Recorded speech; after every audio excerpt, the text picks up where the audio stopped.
ధ్యానానికి వెళదాం. ఈనాటి ధ్యానం కొరకై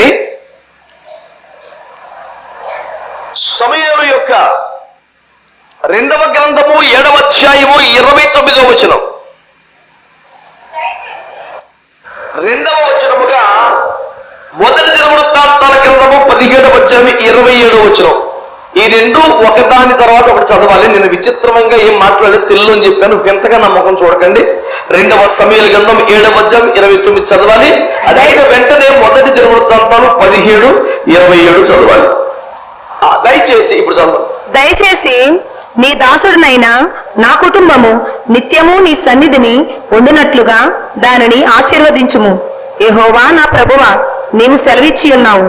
నీ ఆశీర్వాదము నుండి నా కుటుంబము నిత్యము ఆశీర్వదింపబడును గాక.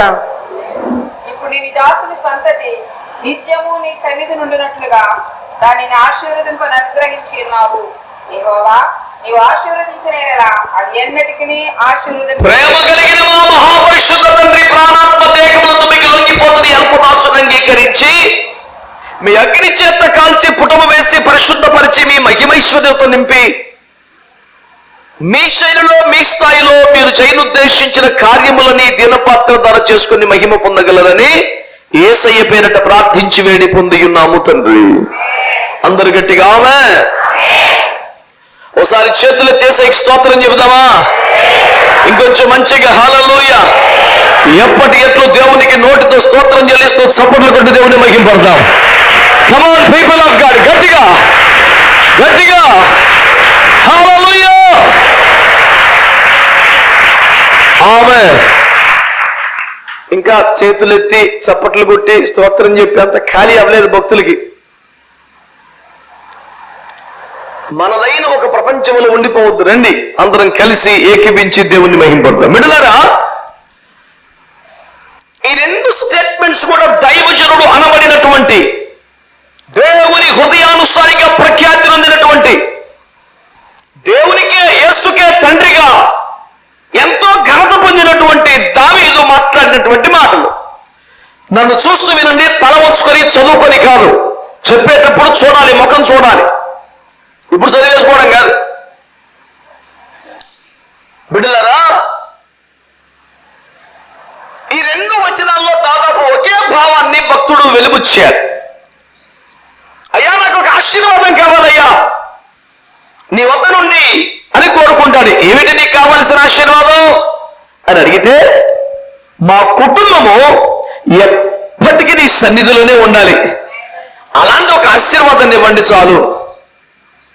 మాకు అదే ఇది కావాలనే పెద్ద పెద్ద కోరికలు లేవు. మా కుటుంబము నిత్యము నీ సన్నిధిని ఉండే భాగ్యాన్ని ఇవ్వండి, అదే మాకు ఒక పెద్ద ఆశీర్వాదం అన్నాడు. ఆయన సన్నిధిని భాగ్యమును కోరుకుంటున్నటువంటి దావీదు ఆయన సన్నిధిలో గడుపుట చేత ఓ ఖరీదైన స్టేట్మెంట్ ప్రపంచానికి చెప్పాడు. అదేంటంటే, యెహోవా నీవు ఆశీర్వదించితేనే అది ఎప్పటికీ ఆశీర్వదింపబడి ఉంటుంది. మంచిగా ఏదో అనండి, పర్లేదు. నీవు ఆశీర్వదించితేనే అది ఎప్పటికీ ఆశీర్వదింపబడి ఉంటుంది. ఈ మాటను తెలిసి తెలియని వయసులోనో దొందుడుగానో ఎవరి ప్రాయంలోనో మాట్లాడేసినటువంటి మాట కాదది. జీవితాన్నంతా కాచి వడమోచి దాదాపు ముగింపులో వృద్ధాప్యంలోకి వచ్చిన తర్వాత దావీదు గారు ఇచ్చిన స్టేట్మెంట్ అది. జీవితంలో ఒంటరితనం అనుభవించాడు, అవమానం అనుభవించాడు, తృణీకారం అనుభవించాడు, వెలివేతను అనుభవించాడు. జీవితం అంతా పోరాటాలే, యుద్ధాలే చేశాడు. ప్రాణం పెట్టినంతగా నమ్మకంగా తనను వెంబడించిన వారిని చూశాడు, తనను ప్రాణం తీయడానికి తరుముతున్న వారిని చూశాడు. కన్న తండ్రి వీడు కూడా నా కొడుకే అని చెప్పడానికి ఇష్టపడని కాఠిన్యాన్ని, ప్రేమ రాహిత్యాన్ని చూశాడు. ఎవరో తెలియకపోయినా బర్జెల్ ఇలాంటి వాళ్ళు గుండెలు కత్తుకోవడాన్ని చూశాడు. జీవితం అంతా చూసినటువంటి దావీదు అంటాడు, అయ్యా నీవు ఆశీర్వదిస్తేనే కానీ అది ఆశీర్వాదంగా ఉండదయ్యా. అంటే చాలాసార్లు ఆశీర్వాదం అంటే ఇదే అనుకుంటాం, ఎలా అయితే ఆశీర్వాదం వస్తుంది అనుకుంటాం, నేను ఈ విధంగా ఆశీర్వదింపబడగలను అనుకుంటాం. కానీ యేసయ్య ఇస్తే తప్ప, యేసయ్య ఆశీర్వదిస్తే తప్ప అది అసలు ఆశీర్వాదంగా ఉండదు. మనం ఆశీర్వదింపబడిపోయాం అనుకున్నా అది ఆశీర్వాదం ఉండదు. ఇదే అసలు ఆశీర్వాదం అంటే అనుకున్నా అది ఆశీర్వాదంగా ఉండదు. అది మనకి ఎలాగ కనపడినా అది ఆయన ఆశీర్వదిస్తే అది ఎప్పటికీ ఆశీర్వాదమే. ఇప్పుడు దేవుడు ఒకవేళ మనం ఎవరినైనా ఏదైనా రూపంలో ఆశీర్వదించాడు అనుకోండి, ఆశీర్వాదం కొంతకాలమైనా ఉంటే చాలు అనుకుంటామా? ఎప్పటికీ ఉండాలనుకుంటామా? చక్కగా మాట్లాడొచ్చు కదా. ఏం సొమ్ము పోయింది? ఏం పెట్టుబడా, ఖర్చా, కష్టమా? లిప్స్టిక్ లేదని దరిద్రం పూసుకోపోయి ఫెవికాల్ పూసుకున్నారు మూతికి. ఎందుకు అలా ఉంటారు? తిరిగి జవాబు చెప్పాలి. ఆరాధన అంటే గాన ప్రతిగానం ఉండాలి, సందేశం అంటే ఉత్తర ప్రత్యుత్తరం ఉండాలి. ఏది మన సొంత స్టైల్ పనిచేయదో మారు మనసు పొందిన వారు స్తోత్రం చెప్పండి. హల్లెలూయా. బిడ్డలారా, దేవుని వాక్యాన్ని మీరు ఆలకించండి. ఒక మాట ఆలోచించండి.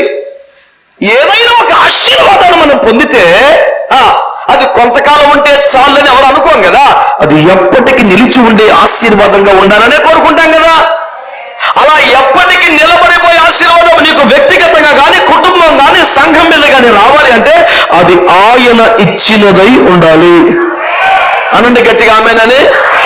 యెహోవా నీవు ఆశీర్వదించిన ఎడల ఎప్పటికీ నీ ప్రయత్నంలో కానీ, నీ సాధనతో గాని, నీ కృషితో గాని, ఎవరో దయాదాక్షిణ్యాలతో గాని, వితరణ గాని వచ్చినది ఏది ఎక్కువ కాలం ఉండకపోవచ్చు అనేది జీవితాన్ని కాచి వడబోచిన అనుభవం నుంచి దావీదు చెప్తా. ఒక మాట అంటారు, జీవితానికి పనికొచ్చే అనుభవాలు కష్టాలలో నుండి వచ్చిన వాడి దగ్గర ఉంటాయా, సుఖాలలో ఉన్నవాడి దగ్గర ఉంటాయా? కదా. చిన్నప్పటి నుంచి అసలు కష్టము బాధ ఏమీ తెలియకుండా గోల్డెన్ స్పూన్ తో బ్రేక్ దగ్గర అనుభవాలు ఏముంటాయి? జీవితం అంతా ఇంతే సాఫీగా హాయిగా ఉంటుంది అనుకుంటాడు. వాడికి ఏం తెలుస్తుంది? శ్రమానుభవాల్లో గడిపి వచ్చిన వాడి దగ్గర జీవితానికి పనికొచ్చే పాఠాలు ఉంటాయి. మరి దావీదు కంటే కష్టపడ్డవాడు, శ్రమ పడ్డవాడు, తృణీకరించబడ్డవాడు, వెలివేయబడ్డవాడు, తరవబడ్డవాడు, పోరాడుతున్నవాడు ఇంకెవరుంటాడు కనుక చరిత్రలో? 40 సంవత్సరాల పాటు రాజరికం చేస్తే 40 ఏళ్ళు యుద్ధాలే చేశాడు ఆయన. పోరాటాలే జీవితం అంతా.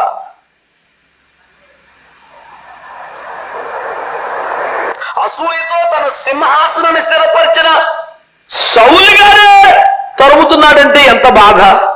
కడుపును పుట్టిన అబ్షాలోము తరిమితే ఇంకెంత బాధ. పనికి మళ్ళీ షిమిగాడు తిడితే ఇంకెంత బాధ.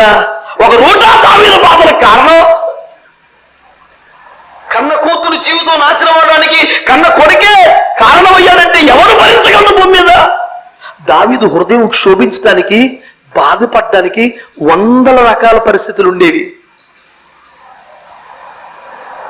అదొక నలిగిపోయిన హృదయం, తరవబడ్డ జీవితం, గాయపడ్డ హృదయం, నలిగిన మనస్సు.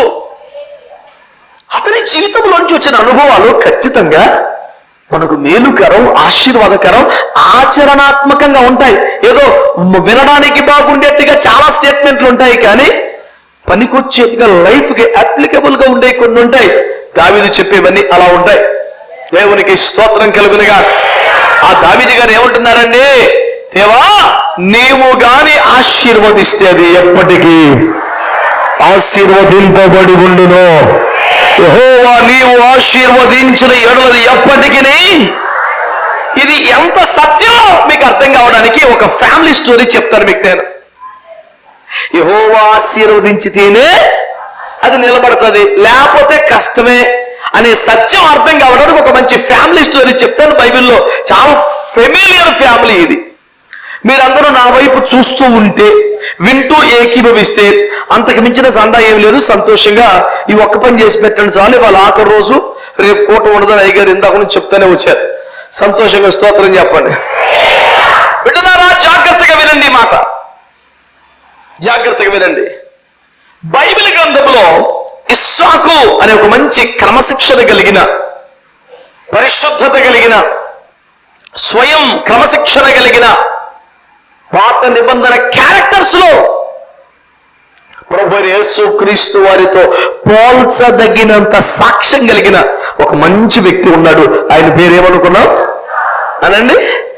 ఆ ఇస్సాకు గారి కుటుంబం కూడా చాలా దైవికంగా కట్టబడ్డ కుటుంబం అండి. చాలా దైవికంగా. అతనికి వివాహాన్ని నిశ్చయం చేసినప్పుడు వాళ్ళ నాన్నగారు ఏం పేరండి చెప్పాలండి? అబ్రహాం గారు తన పెద్ద దాసుడైన ఎలియాజరు గారిని సంబంధం చూడటానికి సంపూర్ణ నమ్మకాన్ని, పరిపూర్ణ బాధ్యతల్ని, అధికారాన్ని కట్టబెట్టి, నేను రాలేను, నా కొడుకుని తీసుకెళ్ళక్కర్లేదు, నువ్వు డిసైడ్ చేస్తే అదే ఫైనల్ అని చెప్పారంటే ఎంత నడిపింప కుటుంబం ఉందండి. కానీ అబ్బాయి చూడాలి కదండి, కానీ మరి అబ్బాయికి నచ్చాలి కదండి, జీవితం వాడిది కదండి. ఈ సన్నాయి నొక్కలేవు, నువ్వు వాడిని తీసుకెళ్ళకో, నువ్వు వెళ్ళు, ఇలా ఈ క్వాలిటీస్ ఉంటే తీసుకొచ్చాయి, సంబంధం ఖాయం చేసుకో, మాట్లాడో, ఆ పెద్దలతో తీసుకెళ్ళో.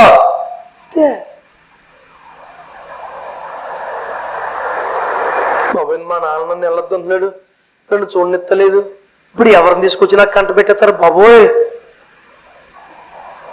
చిచ్చి, ఇంకొక అరగంటలో పెళ్ళంటే కూడా వెళ్ళి పొలంలో మోకరించి ప్రార్థన చేసుకుంటున్నాడు. ఎంత అద్భుతంగా దైవికంగా కట్టబడ్డ కుటుంబం అది. తన వివాహ సిద్ధపాటు ప్రార్థనే, ఇంకేమీ లేదండి. ప్రార్థనే, ఇంకేమీ లేదు. నాన్నగారి ఇష్టం ప్రార్థన. అంత దైవికంగా దేవునిపై ఆధారపడి కట్టబడిన కుటుంబం ఎలా ఉంటుందండి మరి? దేవునికి స్తోత్రం. తన యవ్వన కాలంలో ఒక్క మాట కూడా తన మీద నింద వేయటానికి అవకాశంతో పరిశుద్ధుడిగా బతికాడు కదా. ధర్మశాస్త్రము లేని, నియమ నిబంధనలు ఏమి లేని ఆ కాలంలోనే ఏకపత్ని వృత్తుడిగా బ్రతికిపోయాడు కదా. ఎంత సాక్ష్యం కలిగిన వాడండి. అలాంటి ఇస్సాకు అనే వ్యక్తి తన భార్య, తాను, ఇద్దరు కుమారులని దేవుళ్ళ వల్ల పొందుకున్నారు. వారి పేర్లు ఏంటండి చెప్పండి? ఏశావు అనండి. యా కాదు, ఏ, అది ఏశావు, ఏకోబు కాదు, యాకోబు. ఓకేనా? ఏకి యాకి తేడా ఇద్దరు పేర్ల దగ్గర ఉంటది. అది ఏ, ఇది యా. యాశావు అంటే బాగోదు, ఏకోబు అంటే బాగోదు కదా. పెద్ద ఇబ్బంది ఏముందా మాట చెప్తాకి? అలసిపోతున్నారు ఏంటారు బాబు మీరు? హాయిగా కూర్చొని మీకు చెమటెట్టకుండా అయ్యగాలి ఏర్పాట్లు చేసి పెడితే ఆమెను చెప్పగానే సకల సమృద్ధి ఏసు రక్తం ఇచ్చేయం. ఎడం పక్క వెళ్తేనేమో ఆహారం, కుడి పక్క వెళ్తేనేమో దైవజనులు, మీకు కరువేముంది ఏసు రక్తం ఇచ్చేయి. మంచిగా స్తోత్రం చెప్పండి. హల్లెలూయా. అత్యంత దేవుని బిడ్డలారా, ఆ కుటుంబాన్ని మీరు ఆలోచన చేయండి. ఏశావు, యాకోబు అని ఇద్దరు కుమారులు దేవుడు వారికి అనుగ్రహించారు. చాలా కాలం చక్కగా ఆనందంగా సాగిపోయిన కుటుంబం. సహజంగా ఇద్దరు పిల్లలు కదండి. పెద్దవాడు నాన్నగారికి చేరికయ్యాడు, చిన్నవాడు ఇంకా నాన్నగారికి అన్ని రకాల సహాయ సహకారాలు, పరిచర్యలు చేస్తూ నాన్నకి ఇక ఓ చేతి కర్రతో సమానం అయిపోయాడు పెద్దోడు. కదిలితే మీద రే పెద్దోడా, అరే అది ఎక్కడుంది, అదే నాన్నగారికి అంత పెద్దోడు. అమ్మగారికి వంటగదిలో మొదలుకొని సకల బాధ సంతోషాల్లో అన్నిటికీ సహకారం ఎవరో చిన్నవాడు. ఇంక చేతి కింద గబుక్కున పాత్ర అందించాలన్నా, ఏదైనా తెచ్చిపెట్టాలన్నా, దేవునికి స్తోత్రం, వండేసిన తర్వాత ఉప్పు కారం సరిపోయిందో, నాన్నగారు కోపడతారేమో ముందు టెస్టింగ్ డిపార్ట్మెంట్ అయినా అంతా కూడా చిన్నోడిదే. ఏసు రక్తం ఇచ్చే. మీకు ఏమి గుర్తొచ్చి నవ్వుతున్నారు? దేవునికి స్తోత్రం. హల్లెలూయా. సరే బిడ్డలారా, జాగ్రత్తగా మాట్లాడారండి. ఓకే, ఇప్పుడు పట్టించుకోండి మీరు. ఇలా సాగుతున్న ఒక ఆనందమయ కుటుంబం. ఇప్పుడు చెప్పండి, మన అంశం ఏంటి? ఆయన ఆశీర్వదిస్తేనే అది ఎప్పటికీ ఆశీర్వాదంగా ఉంటది. అదొక్కటి మైండ్ లో పెట్టుకొని మిగతా ముచ్చటంతా మీరు వినాలి, అది మర్చిపోవద్దు అసలు. సరే, ఇంకా ఈ పెద్ద ఆయనకి నేను ప్రభువు దగ్గరికి వెళ్ళిపోయే సమయం వచ్చిందని అర్థమైంది. ఆ ప్రత్యక్షత భక్తులందరికీ ఉంటది, వాళ్ళకి క్లియర్గా తెలిసిపోద్ది. ప్రభు దగ్గరికి వెళ్ళే సమయం వాళ్ళకి అర్థమైపోద్ది. పరిశుద్ధులందరూ ఆ కృప కలిగి ఉన్నారు. అయితే పెద్దని పిలిచిన అన్న, నన్ను ప్రభు రమ్మంటున్నారా, నేను ప్రభు దగ్గరికి వెళ్ళిపోవాలి, నేను వెళ్ళిపోకముందు నిన్ను ఆశీర్వదించాలనుకుంటున్నాను. ఎందుకంటే నమ్మకంగా నువ్వు నాకు అన్ని సేవలు చేస్తున్నావు. ఆస్తి పాస్తి పొలం అంటావా, ఎలా గురించి చచ్చిపోతే నీ మాట నీకు దాడి తాటికి వెళ్తుంది, కానీ నేను నిన్ను మనస్ఫూర్తిగా దీవించాలనుకుంటున్నాను. దేవుని కృప నీ మీదకి రావాలి అని ఆశపడుతున్నాను. అంచేత నాకు వేట మాంసం అంటే చాలా ఇష్టం కదా. నువ్వు అడవిలోకి వెళ్ళి వేటాడి దాన్ని రుచిగా వండి నాకు పెట్టు, నేను తిని తృప్తి పొంది నిన్ను ఆశీర్వదిస్తాను అన్నారు. అంతకన్నా భాగ్యం నాన్నగారు, మీ ఆశీర్వాదం కోసం నేను ఆ మాత్రం కష్టపడలేనా? నా బాధ్యతగానే ఇన్నాళ్ళు చేస్తూ వచ్చానే, ఇప్పుడు ఆశీర్వదింపబడతానంటే చైనా. అలాగే నాన్నగారు అంటూ ఒక్క ఉదుటిన అడవులోకి పరిగెత్తాడు. చక్కగా వేటాడి రుచికరంగా వండి చక్కగా ఒక పాత్రలో నాన్నగారి కోసం తెచ్చే ప్రయత్నం. ఈలోపు పక్క గదిలో ఉండి అమ్మగారు ఈ మాట, పెద్దోడిని ఆశీర్వదించేస్తాడా? అలా జరగకూడదే. ఎందుకు జరగకూడదు? తనకు ప్రేమే కాదు, తనకు వాగ్దానం ఉంటుంది. ఇద్దరు పిల్లలు గర్భములో పెరుగులాడుతున్నప్పుడు నేను చచ్చిపోతానేమో అనుకుని భయపడి బాధపడి ప్రభు దగ్గర ప్రార్థన చేస్తే ప్రభు చెప్పారు కదా, ఏం కంగారు పెడకు బిడ్డ, నీ గర్భములో 2 జనపదములు ఉన్నాయి, పెద్దవాడు చిన్నవాడికి దాసుడైపోతాడు, చిన్నవాడే దీవించబడతాడని చెప్పారు కదా. సడన్ గా గుర్తుకొచ్చింది, అవును నాకు దేవుడు ఒక 20-25 ఏళ్ల క్రితమే చెప్పాడే చిన్నవాడు దీవించబడతాడని. ఇప్పుడు ఈ దర్శనం తెలియని, ఈ వాగ్దానం తెలియని వాళ్ళ నాన్నగారేమో పెద్దవాడిని ఆశీర్వదిస్తానంటున్నారు. దర్శనము కలిగిన వ్యక్తిగా, వాగ్దానమును పొందిన వ్యక్తిగా నేను ఏదో ఒకటి చెయ్యాలి. అమ్మ బాబోయ్, లేకపోతే దేవుడు నాకు బయలుపరిచి ఉపయోగం ఉంటది. నాకు ముందుగా చెప్పాడే, పిచ్చిదాన్ని నీకు ముందే చెప్పాను కదా, నువ్వు ఎందుకు సిద్ధపడదని రేపొద్దున అంటాడు. I must do something for the blessing of my small kid అని ప్రిపేర్ అయిపోయింది. ఏమన్నా పనికి మళ్ళీ ఉద్దేశాలు పాపాలు ఉన్నాయా? పెద్ద ఆయన ఎవరో తండ్రి గారు, ఏం పేరు, ఏశావును ఆశీర్వదించాలి అనుకోవడంలో ఏమైనా కుట్రకోణం ఉంటుందా? ఒక మంచి ఆత్మీయ కుటుంబం అండి, వెరీ వెల్ డిసిప్లైన్డ్ ఫ్యామిలీ, ఎ సిస్టమాటిక్ ఫ్యామిలీ, ఎ గాడ్ ఫియరింగ్ ఫ్యామిలీ. అలాంటి కుటుంబం అది. అయితే నాకు ఇందులో చిన్న చిన్న సందేహాలు ఉన్నాయి, మీ ముందు పెడతాను. మీరందరూ బాగా మేధావులు కనుక, గోదావరి జిల్లాల ప్రజలు బాగా తెలివైన వారని ప్రపంచం అంతా చెప్పుకుంటారు కనుక మీరు చెప్పండి, నా సందేహాలకి జవాబులు మీరు చెప్పండి. ఏమండి, జీవితంలో చివరి మాటలు ఎవరైనా పెద్ద మనిషి తన భార్య బతికుండగా భార్యకి చెప్తారా, పిల్లలకి చెప్తారా?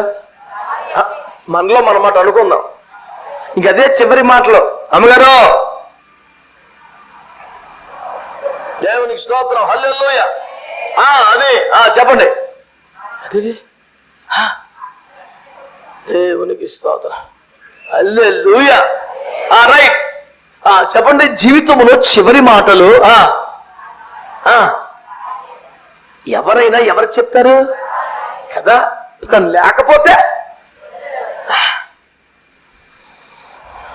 ఒక డౌట్ మీ ముందు పెట్టాను. రెండో డౌట్, ఈమె అవతల గదిలో ఉన్నది తల్లిగారితో ఎవరు చేరిగ్గా ఉంటున్నారు? చిన్న కొడుకు. నాన్నగారితో ఎవరు ఉంటున్నారు? ఆమె ఉండడం అవతల గాని సమాచారం ఎలా తెలిసింది? ఓ చెవేసిందట. నేను అంటాను, అంత కర్మ ఏంటి అసలు?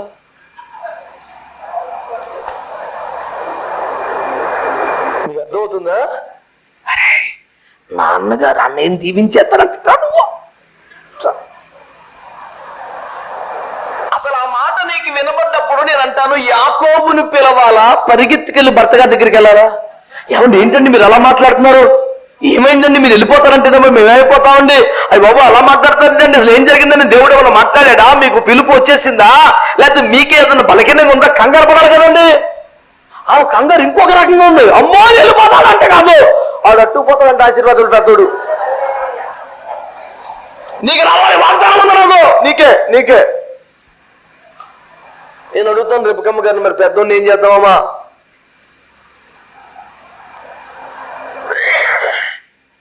మనసులో పెట్టుకోండి. ఇవన్నీ డౌట్లు సుమా, ఓకేనా? మూడో డౌట్, సరే యేసుప్రభు నీకు ఫోన్ చేశాడు, నాన్న వచ్చేరా టైం అయిపోయిందని చెప్పాడు, చేతి కింద అన్ని రకాల పరిచర్యలు చేస్తున్న నమ్మకమైన పెద్ద కొడుకు నీకున్నాడు. కృతజ్ఞతగా బాధ్యతగా వాడిని దీవించాలనుకున్నావు. అది నీ బాధ్యత కూడాను, నీ ప్రేమే కాదు నీ బాధ్యత కూడా. అంతా బాగానే ఉంది. కానీ ఇంతకాలపు నీ ప్రేమ, అతగాడు చేసిన పరిచర్యలు, సపర్యలు, సేవలు, పెద్ద కొడుకు స్థానం, నీ ఎదుట కనపరిచిన నమ్మకత్వం, వాడిపై నీకున్న ప్రేమ, వెళ్ళిపోతున్నటువంటి చివరి గడియ, ఇవేమి అతన్ని ఆశీర్వదించడానికి చాలవా? ఒక రుచికరమైనటువంటి వేట మాంసము వండి పెడితే తిని తృప్తి పొందితే తప్ప ఆశీర్వదించాలి అనిపించదా? డౌట్లు సుమా.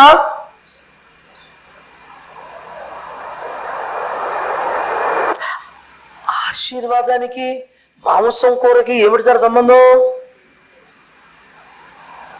అలా చూస్తారా? ముఖ్యంగా అయ్యగారులు చెప్పాలి, అసలు ఏంటి సంబంధం? ఇప్పుడు ఒక సిద్ధాంతం అయిపోయి కూర్చుంది. మాంసం కూర అవి అమ్మకి ఆశీర్వాదాలు వస్తుందండి, మీరు తినపోతేనే అవి అమ్మకి ఆశీర్వాదాలు వస్తుందండి. ఎవరైనా ఆశీర్వదింపబడవాలంటే ఒక మంచి వేట మాంసము కూర పెడితే దీవించబడతారు అనేది ఒక ఫార్ములా అయితే భూమి మీద ఎవడైనా శాపగ్రస్తుడు ఉంటాడా? ఓ పావు కేజీ కూరకు, అర కేజీ కూరకు పోనీ దరిద్ర గడి తిండిపోతాడైతే ఓ కేజీ కూరకు ఓ జీవితానికి సరిపడా ఆశీర్వాదాలు వస్తాయంటే ఎవడైనా పోగొట్టుకుంటాడా? శాపులు ఇంకెవడన్నా బతుకుతాడా? సందేహాలండి. ఇప్పుడు మీరు ఆలోచించాలి ఈ విషయాలు. ఈ సందేహాలన్నీ మీ ముందు పెట్టి మిమ్మల్ని ప్రశ్న అడుగుతాను. అట్లయినా ఏమందమో ఈ సాకులో కుట్ర కోణము కలదా? చిచ్చి అట్లా రాదు. రిపుకమ్మ చెడ్డనా? చిచ్చి. మరి ఏంటి సార్ ప్రాబ్లం? కరెక్ట్గా పట్టుకోండి.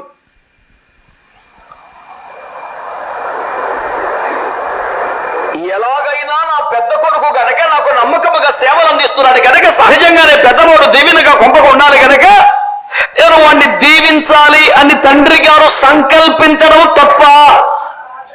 మాట్లాడాలి మీరు. పెద్దవాడు దీవించబడాలని కోరుకోవడం తప్ప? మనస్ఫూర్తిగా దీవించడం తప్ప? వాగ్దానం ఉన్నది కనుక చిన్నవాడే దీవించబడతాడు, దేవుడు ఏనాడో బయలుపరిచాడు కనుక వాడు దీవించబడాలి, వాడు నష్టపోకూడదని ఒక తల్లి ఆరాటపడడం తప్ప? ఓకేనా? ఇప్పుడు పెద్దవాడు ఏం చేశాడు? నాన్న చెప్పిన పని చేశాడు. చిన్నవాడు ఏం చేశాడు? అమ్మ చెప్పిన పని చేశాడు. ఇంక తప్పు చేసింది ఎవరు?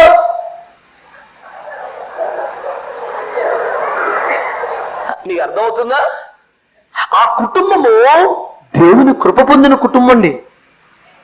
దేవుని చేత ఆశీర్వదింపబడ్డ కుటుంబం, దేవుని చేత అభిశంసించబడిన తృణీకరించబడ్డ కుటుంబం కాదది. వారి మీద సగౌరవ అభిప్రాయము కలిగే నేను ఈ మాటలు మాట్లాడుతున్నాను. వారిని తృణీకారంగా మాట్లాడటం లేదు నేను. మీరు పట్టుకోవలసిన ఒక వచనం ఏంటి? నీవు ఆశీర్వదించితేనే అది ఎప్పటికీ. అది మైండ్లో పెట్టుకోవాలి. అది పెట్టుకోలే వినాలి మీరు అంతమానం.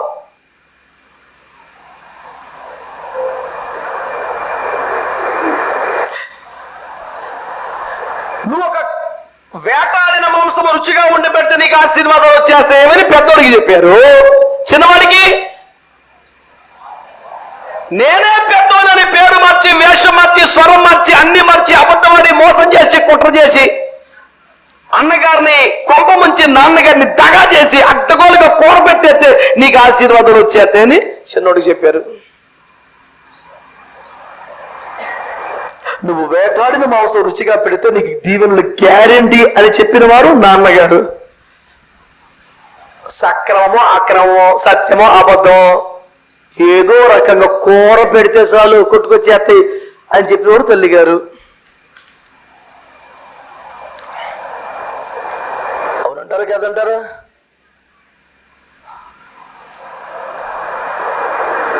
ఈ అన్నయ్య అడవిలోకి వెళ్ళి కష్టపడి వేటాడిన మాంసం రుచిగా ఉండి పట్టుకొచ్చే పాటికి ఈడు పెరట్లోకి వెళ్ళటం, ఒక గొర్రె పిల్లను వధించడం, చక్కగా సిద్ధపరచడం. నాన్నగారికి ఎలా వండితో బాగా తెలుసు కాబట్టి అమ్మగారికి చక్కగా సిద్ధపరచడం. ఆ సువాసనలకు, బాలింపులకు, పరిమళములకు ఆనందపడిపోయినటువంటి ఇస్సాకు గారు గబగబా తిని తృప్తి పొంది సకల ఆశీర్వాదాలు చిన్నోడికి పెద్దోడు అనుకొని ఇచ్చేయటం చకచకా జరిగిపోయింది. దేవునికి స్తోత్రం. మధ్యలో కొన్ని సందేహాలు అడుగుదాం. పెద్ద ఆయనకి చూపు మందగించిందట.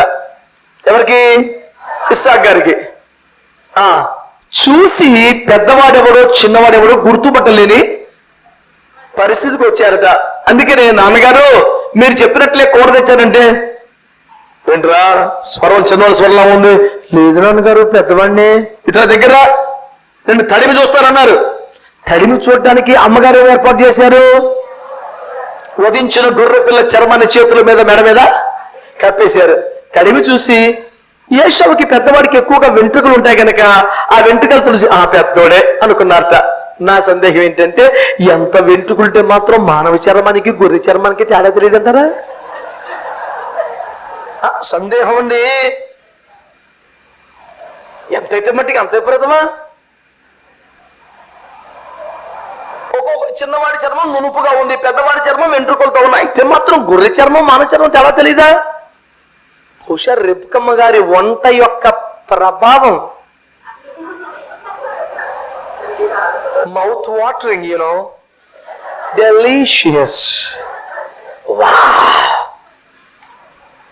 కొడుకులు దీవించేట్లు వెళ్ళిపోతానేమో అని టెన్షన్. ఇంకా లేట్ చేస్తా, పరీక్షలు పెట్టుకోవాలి, ఈలో ప్రభు పిలిస్తే అది దీవుల్లో చేయాలి అని ఆరాటం.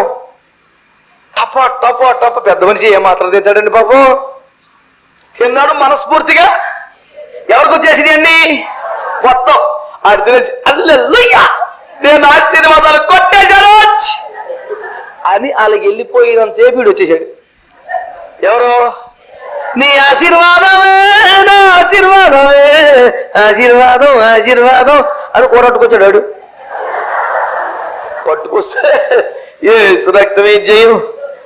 నాన్నగారు మీరు సెలవిచ్చినట్టు అడవిలోకి వెళ్ళి వెతడి వండు రుచికరముగా నీ వద్దకు పట్టుకొచ్చిన తిని తృప్తి పడిన ఆశీర్వదించుము అని మోకరిల్లాడు. వినయ భయభక్తులతో యథార్థంగా కష్టార్జితం తెచ్చి దేవునికి స్తోత్రం.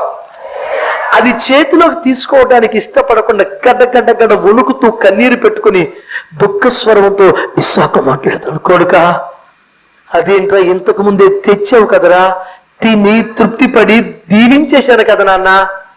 అదేం నాన్నగారు నేను ఇప్పుడే వస్తున్నాను అడవిలోంచి అంటే, మోసపోయాను రా, నీ తమ్ముడు వచ్చేసి మొత్తం పట్టుకెళ్ళిపోయాడు రా, నా దగ్గర ఇంకేమీ లేవురా ఆశీర్వాదాలని భయంకరంగా దుఃఖపడుతున్నాడు పెద్ద ఆయన. పొరపాటు జరిగిపోయింది నా వల్ల, చేతులు నా కొడుకుని అన్యాయం చేశాను, ఇంతకాలం నమ్మకంగా కాళ్ళకాడు పడి ఉన్నాడు, అన్ని విధములైన సఫర్యలు చేశారు, బాబోయ్ నా కొడుకుకి ఆశీర్వాదం లేకుండా అయిపోయిందని భయంకరంగా దుఃఖపడుతున్నాడు.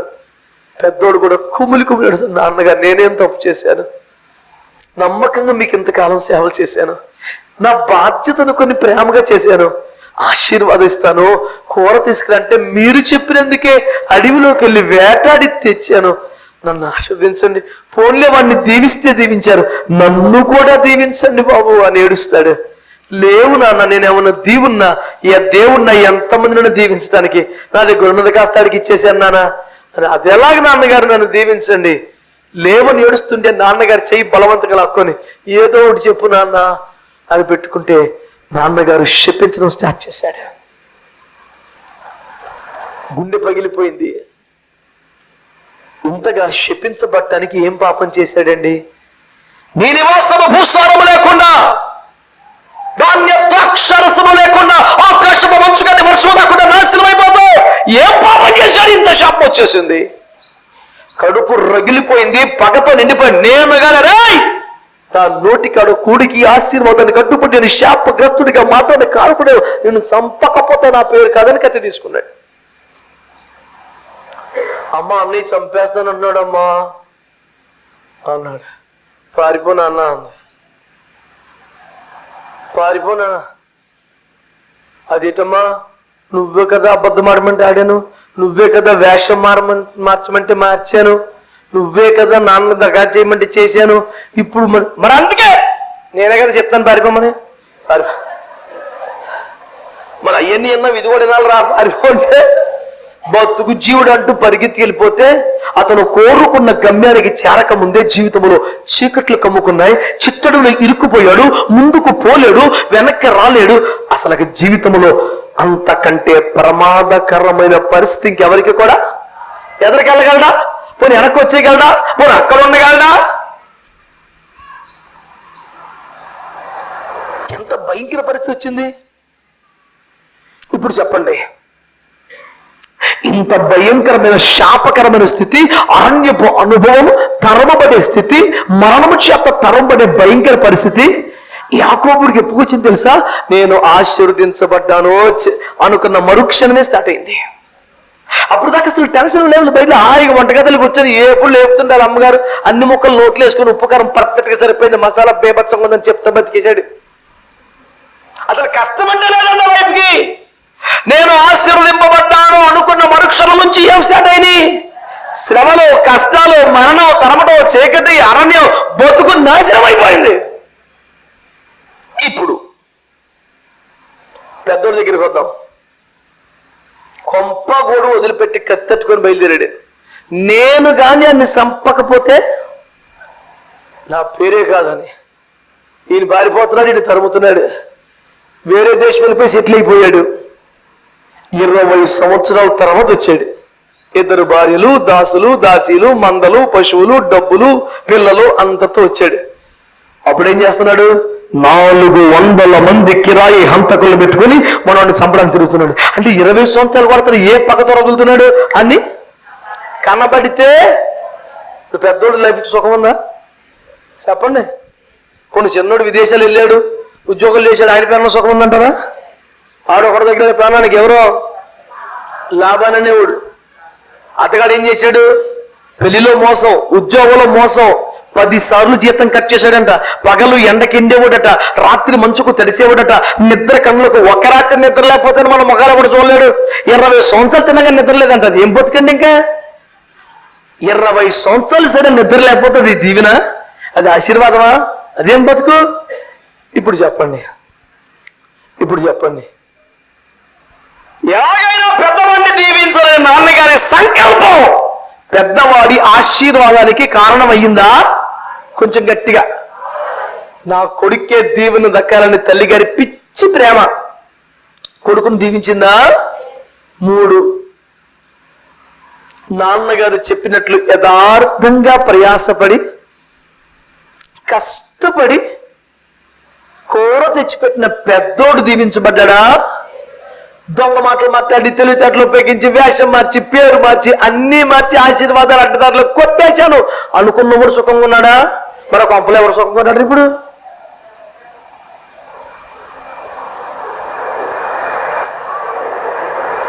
నా కొడుకు నాకు నమ్మకంగా సేవలు చేస్తున్నాడు, వాడిని ఆశీర్వదించాలి అనుకున్న నాన్నగారి సంకల్పం ఆశీర్వాదమైందా? తల్లిగారి పిచ్చి ప్రేమ ఆశీర్వాదమైందా? పెద్దోడి యథార్థమైన కష్టార్జితం ఆశీర్వాదమైందా? చిన్నోడి తక్కువ టమార తెలివితేటలు ఆశీర్వాదమైనయా? ఇందు నిమిత్తము దేవుని ఫలితార్థమేమనగా పెద్దల సంకల్ప బలము ఆశీర్వాదం. అట్లా హలో మాట్లాడరా? నాన్నగారి సంకల్ప బలం ఆశీర్వాదమైందా? అమ్మగారి ప్రేమ ఆశీర్వాదమైందా? పెద్దవాడి కష్టం ఆశీర్వాదమైందా? చిన్నవాడి తెలివి ఆశీర్వాదమైందా? ఏది ఎవరో నీవు ఆశీర్వదించినవి మాత్రమే అది ఎప్పటికీ ఆశీర్వదింపబడి ఉండదు. కొడితే మంచి కొట్ట గట్టిగా దేవుడితో స్తోత్రం చెప్తా. You cannot be blessed by any other except God blesses your life. దేవుడు మన కుటుంబాన్ని ఆశీర్వదించాలి, దేవుడు మన బిడ్డలను ఆశీర్వదించాలి, దేవుడు మన ఆస్తిని ఆశీర్వదించాలి, దేవుడు మన వ్యాపారాన్ని ఆశీర్వదించాలి, దేవుడు మన వ్యవసాయాన్ని పాలిని ఆశీర్వదించాలి తప్ప నువ్వు ఆశీర్వదించడం కోసం చేసిన ఏ ప్రయత్నం కూడా సక్సెస్ కాకపోవచ్చు. అందుకే జీవితాన్ని బాగా అనుభవించి కష్టాలు పడి పడి పడి దావిదంటాడు, ఇవన్నీ కాదురా బాబు, ఆయన ఆశీర్వదించినది ఆశీర్వాదం. నువ్వు తిప్పలు పడిపోతే పని అవ్వదు. పెద్దోడు చెప్పిన మాట అంత సింపుల్ ఏం కాదు. ఇప్పుడు ఇస్సాకు అలా ఎందుకు చేశాడు? బిడ్డను ఆశీర్వదించాలని. రిబ్కా అలా ఎందుకు చేసింది? ఆశీర్వదించబడాలని. ఈ లగ్నంలోకి ఎందుకు వెళ్ళాడు? ఆశీర్వాదం కోసం. ఈడు ఎందుకు వరిచరమ్మ కప్పుకున్నాడు? అంటే ఈ నలుగురు కూడా 4 మార్గాల్లో పద్ధతిలో దేనికోసం తిప్పబడ్డారు? ఆశీర్వాదం కోసమే. బహుగా ప్రయాసపడ్డ కుటుంబంలో ఎవరికి ఏమి లేకుండా అయిపోయింది. తర్వాత కరుణించబడ్డారు, దీవించబడ్డారు వేరే, వారి పర్యంతరం వలన ఏమన్నా అయిందా? మాకు కష్టార్జితం అంటే వర్కౌట్ అవ్వదు, మాకు చాలా తెలివితేటలు వర్కౌట్ అవ్వదు, మా పెద్దల దీవెనలు ఆటో మీద రాసుకుంటే ట్రాక్టర్ మీద రాసుకుంటే ముద్దుగా అనిపిస్తుంది.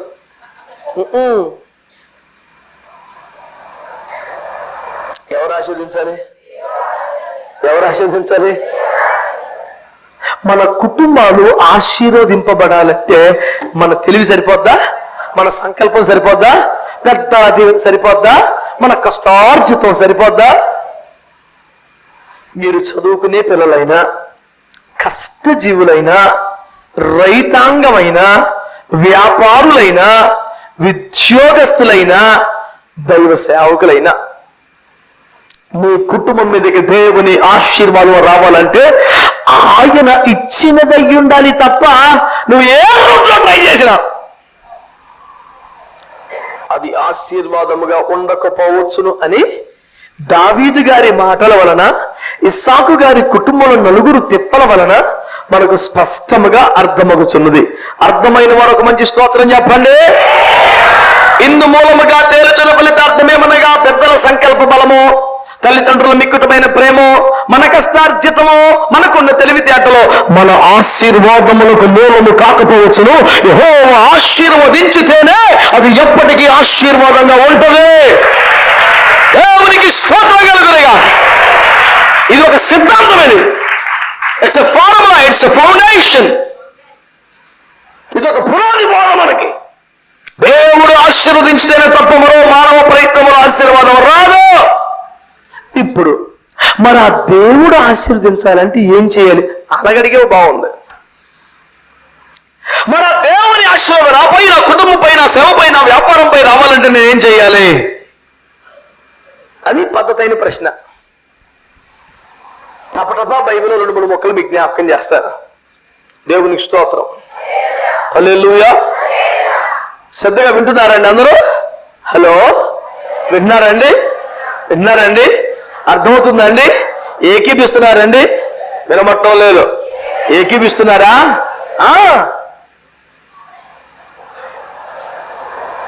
చాలా ఇంపార్టెంట్. మానవ ప్రయత్నముల వలన, తెలివితేటల వలన, సంకల్పముల వలన, ప్రేమల వలన జీవితములు దీవించబడవు. దేవుడు ఆశీర్వదించితేనే అది ఆశీర్వాదం. అదే తేలిపోయింది. ఇప్పుడు దేవుని ఆశీర్వాదం రావాలంటే ఏం చేయాలి? టప టప టప టప చెప్పేస్తాను. రాసుకోండి, చూసుకోండి జాతక బైబిల్లో. ఆది కాండము 92వ అధ్యాయము. నవ్వుతారేమండి సార్ మీరు? 92 లేదా? అయితే 12 ఒకటైపోయి ఇలా 0 చుట్టేసాను అంతే కదా. 12వ అధ్యాయం ప్రారంభం నుంచి ఒక 2 మాటలు చదివి పెట్టండి సార్. నీవు లేచి నీ దేశము నుండి చదవచ్చు కదా. యెహోవా, అయ్యో పెట్టుబడి ఇవ్వలేదు. యెహోవా, నీవు లేచి నీ దేశము నుండి, నీ బంధువుల యొద్ద నుండి, నీ తండ్రి ఇంటి నుండి బయలుదేరి నేను నీకు చూపించు దేశములకు వెళ్ళుము. నిన్ను గొప్ప జనముగా చేసి నిన్ను ఆశీర్వదించి నీ నామమును గొప్ప చేయుదును. స్తోత్రం. నన్ను పట్టించుకోపోతే ఎలాగమ్మా? పైకి ఇచ్చామని దేవుని స్తోత్రం. అందరు చెప్పండి గట్టిగాను.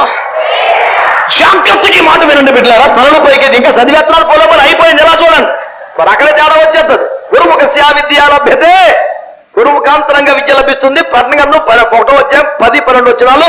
మాటలాడుచున్న వాని వైపు తిరుగగా నా జీవితం దీవించబడిందని నేను చెప్పారు. గురువు ఒళ్ళు తలకే దోసుకుంటారు ఎందుకు పద్దాకని? దేవునికి స్తోత్రం. ఈ తల పైకి చూడే దేవునికి స్తోత్రం చెప్పండి. నేను నిన్ను ఆశీర్వదిస్తాను అని అబ్రహాము గారితో దేవుడు చెప్పారండి. ఎవరితో చెప్పారండి? ఎవరు చెప్పారండి? ఎప్పుడు ఆశీర్వదిస్తారు? నువ్వు లేచి విడచి చూపించు నేను నిన్ను. మన పాయింట్ ఏంటి? మనం ఎంత తిప్పల పడ్డా వచ్చేది ఆశీర్వాదం అనిపిస్తుంది. యాకోబు దీవించబడ్డానని అనుకున్నాడు, ఇస్సాకు దీవించేసానని అనుకున్నాడు, వర్కౌట్ అవ్వలా. యుబ్బోగ్రేవులు పడి మళ్ళీ మోకాలను పడి మళ్ళీ ఏడితేనే వర్కౌట్ అయింది యాకోబుకి. కనుక ఆయన ఇస్తే తప్ప ఇంకేది ఆశీర్వాదం. ఆయన ఆశీర్వదించాలంటే ఏం చెయ్యాలి అనే దగ్గరకు వచ్చాం. ఓకేనా? నెంబర్ 1 ఏం చెయ్యాలట? నువ్వు లేచి నీ స్వజనంలో విడిచి నన్ను చూపించు మార్గంలో వెళితే నిన్ను నేను ఆశీర్వదిస్తాను. ఆమేనండి. నీ ఉన్నటువంటి బలహీనత, పాపము, పొరపాటు, లోపం, లోకం ఏది కానీ, ఆచారం, సాంప్రదాయం, వ్యసనం, అక్కడి నుంచి నువ్వు లెగాలి. ఫస్ట్ నేను అక్కడే కూర్చుంటాను, ఇది బాగైతే అందులోకి నీళ్ళు అయితే వచ్చిన నోట్లో పడాలి, ఇలాంటి మెట్ట వేదాంతం పనిచేయదు. నువ్వు లేకుండా ఎవరికి స్తోత్రం కలుగునగా అంటే ఫస్ట్ నుంచి మరి ఇందులో ఉండిపోయాం కదండి. మరి ఇంకా బుక్కనా లెగితే నీకు ఆశీర్వాదం. మళ్ళీ ఎవరి దగ్గర కళ్ళు మూసుకొని దేవుడు మీకు ఏం చూపించాడమ్మా? ఆదికన్నా 12 చూపించాడు. ఏం చూపించాడు? నువ్వు లెగు ముందు అక్కడి నుంచి స్తోత్రం చెప్పండి. హల్లెలూయా. అర్థమైందా? నువ్వు లేచావా? విడిచి అనండి. ప్రభువా, నా కోసం పరలోకం విడిచిపెట్టావు, తండ్రి సింహాసనం వదిలిపెట్టావు, తండ్రి వక్షస్థలం వదిలిపెట్టావు, ఆ మహిమను వదిలిపెట్టావు, స్వర్లోక దూతల ఆరాధన వదిలిపెట్టావు, నా కోసం ఇన్ని వదిలిపెట్టావా ప్రభువా? కరెక్టే. మరి నువ్వే వదిలిపెట్టావు. అవన్నీ వడిచిపెట్టుకుని ఇంకా నువ్వేమని తీసేసుకున్నావనే. మరి తల్లిగారి పేరు జలగా ఏంటి? జలగకి 2 కూతురులటండి. వాళ్ళిద్దరు పేర్లు ఏంటండి? అసలు ఇంకో 2వ పేరు పెట్టలేదండి, ఇద్దరికి ఒకే పేరు పెట్టేశాడు. ఏం పేరండి? మనం ఏది వదిలిపెట్టే పని లేదు. పాపం వదిలిపెట్టం, ఆచారం వదిలిపెట్టం, సాంప్రదాయం వదిలిపెట్టం, కులం వదిలిపెట్టం, మతం వదిలిపెట్టం, రాజకీయం వదిలిపెట్టం, ఏమంటే పాపిష్టి స్నేహాలు, బంధాలు ఏ వదిలిపెట్టం, అవన్నీ గట్టిగా పట్టుకుని ప్రభా నీకు ఒక 20 రూపాయలు ఆచరిస్తావా? అప్పులా, నొప్పులా, బాధలా, నీ కొరకు ప్రత్యేక ప్రార్థన చేయబడి ఒక కానుక టక్కపలాడికి 2000 కొట్టయితే మనకెందుకు తెప్పలాడు పడతాడు. 2000 ఇచ్చేసాం కదా, ఆడు ఎడుతాడు. మనం తెచ్చే రోడ్ల మీద తిరగచ్చు. కొంప కొత్తదా దిగిన కొత్త ఆశీర్వాదాలు.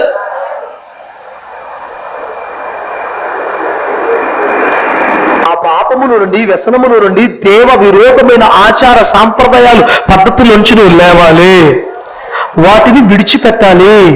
ఒకే ఒక్క ప్రశ్న, నాకు ఆశీర్వాదం నువ్వు ప్రభు అడుగుతున్నావు కదా, నేను అడుగుతున్నాను ఆయన పక్షంగా, ఆయన సేవకుడిగా, నువ్వు దాని కొరకు ఏమి విడిచిపెట్టావు? దేవుడు పరలోకాన్ని విడిచిపెట్టాడా లేదా? మాట్లాడాలి. మోషే రాజవైభోగ ఉద్దేశం లేదా? అబ్రహాము తన స్వజనమును విడిచిపెట్టాడా లేదా? ఎలీషా జీవనోపాధిని విడిచిపెట్టాడా లేదా? అపోస్తలు తమ చేస్తున్న పనులు విడిచిపెట్టాడా లేదా? కరకడుక్కునే గుడ్డోడు కూడా కర్ర బట్ట పారేసి వచ్చాడా లేదా? ఆశీర్వదించాలంటే నువ్వేదాన్ని విడిచిపెట్టావా? పాపాన్ని విడిచిపెట్టావా? ఆచారాలు విడిచిపెట్టావా? కులాలు విడిచిపెట్టావా? బైబిల్లో దేవుడు అనండి సృష్టికర్తగా పరిచయం అయ్యాడు. ఆయన ఒక పురుషుని, ఒక స్త్రీని మాత్రమే సృష్టించారు. వారి ద్వారా కలిగిన సంతతే మానవులంతా అని చెప్పబడింది. మరి ఒక తండ్రికి, ఒక తల్లికి పుట్టిన సంతానం అయితే ఇన్ని కులాలు ఉంటాయా?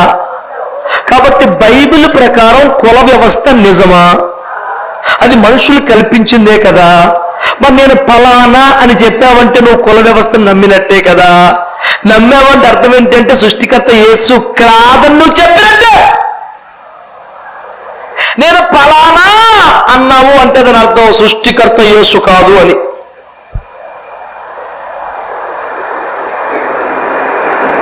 యేసు ప్రభుని తర్వాత నమ్ముకున్నాం కదండి, సృష్టికర్త అనేం కాదండి. సృష్టికర్త ఫలానా అంటే నువ్వు కులాన్ని చెప్పు. లేదు దేవుడు మానవుని సృష్టించాడు, అందులో భాగంగానే అందరం ఉన్నాము, మనంతా వసుదైవ కుటుంబం, మనకు అయ్యేమీ లేవు. దేవుడు పెట్టిందే తప్ప మనుషులు పెట్టింది వద్దు. మాట్లాడరేంటి? అలాంటిది ఏమి ఇంట్రెస్ట్ లేదు అనుకుంటా. అది ఉండాలి వెనకాలే. ఆదివారం అల్లెలు అందరూ దేవదత్తులు దేవుడికి స్తోత్రం కలుగును గాక. పిల్లలకో పెళ్లి సంబంధితే అలా ఎవరు నాయనో మనోళ్ళు కదా అదే అసలు కుదరదని బొమ్మకు బాబా బలిపండి అదేటమ్మా కులం ఉంటుంది కదండి, మరి కులం లేకుండా లేకండి అయిపోయి. రాజబాబు గారు నిన్నేనయ్యో అనే పాటలు గుర్తుందా?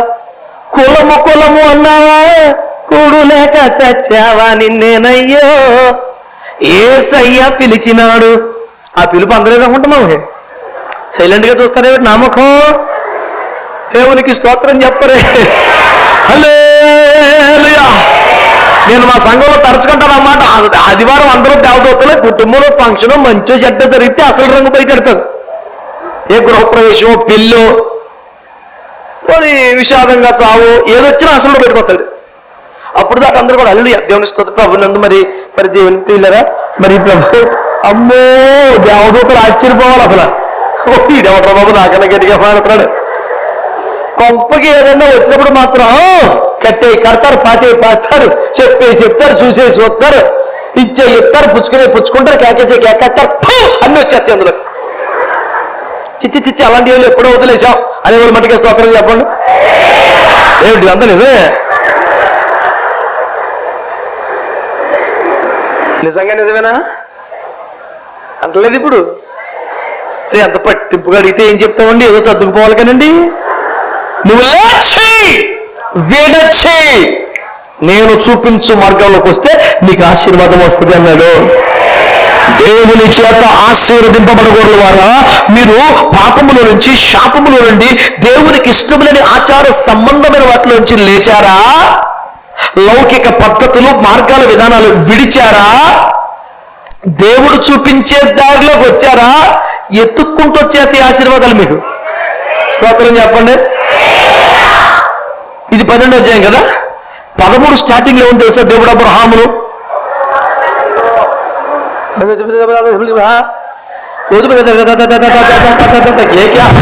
అబ్రాము తనకు కలిగిన సమస్తమును, తన భార్యను, తనతో కూడా లోతును వెంట పెట్టుకుని ఐగుప్తు నుండి నెగేబునకు వెళ్ళెను. ఇంకా అబ్రాము వెండి బంగారము పశువులు కలిగి బహు ధనవంతుడే ఉండెను. ఎలాగా?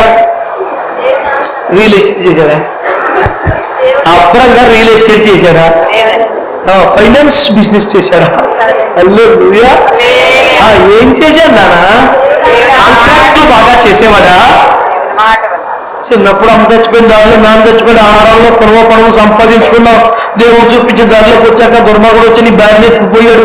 నీకు వచ్చిన కక్కలు మామూలు కాదు కదా.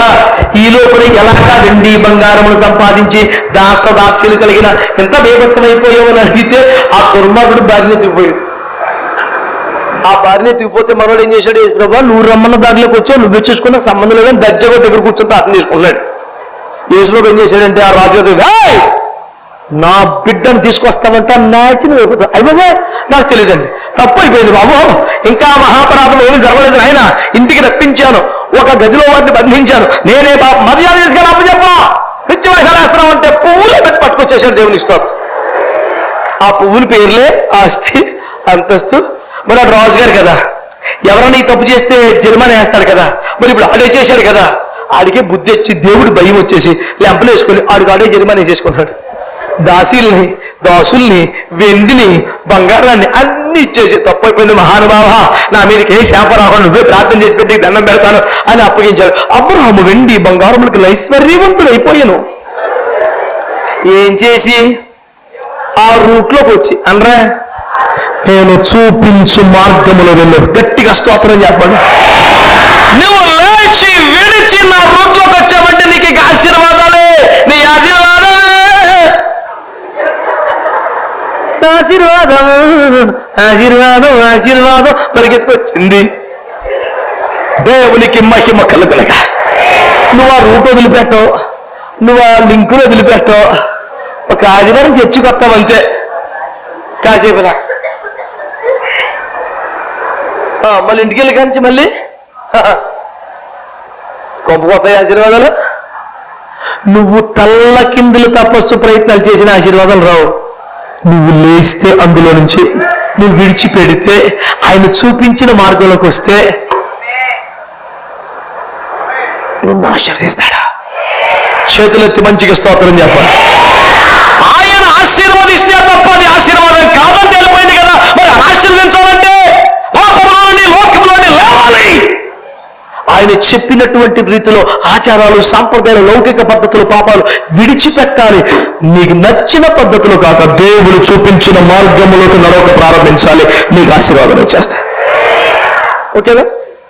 రెండో మాట ఆశీర్వాదం వస్తుంది. ఆదికాండం 14:18.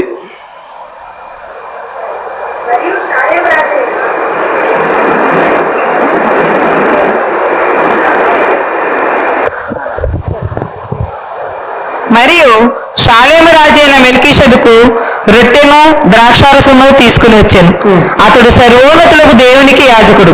అప్పుడు అతడు అబ్రామును ఆశీర్వదించి, ఆకాశమునకు భూమికిని సృష్టికర్తయగు సర్వోన్నతమైన దేవుని వలన అబ్రాము ఆశీర్వదింపబడును గాక అనెను.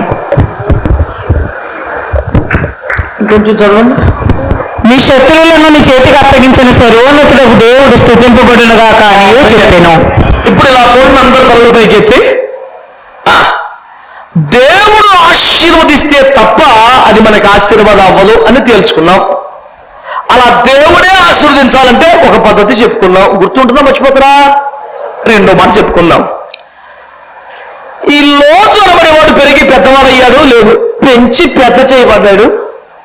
వాడికంటూ ఒక కుటుంబం, హోదా, పనివారు అన్నీ వచ్చాయి. ఇంకా అణిగి మణిగి అయ్యగారి చేతి కింద ఎందుకు ఉండాలి అనే ఫీలింగ్ వచ్చింది. ఛాన్స్ రాగానే తట్ట బుట్ట సర్దేసి చలో రక్తమే చేయి వెళ్ళిపోయాడు. సొదములో పడ్డాడు, అడి తిప్పలాడు పడుతున్నాడు.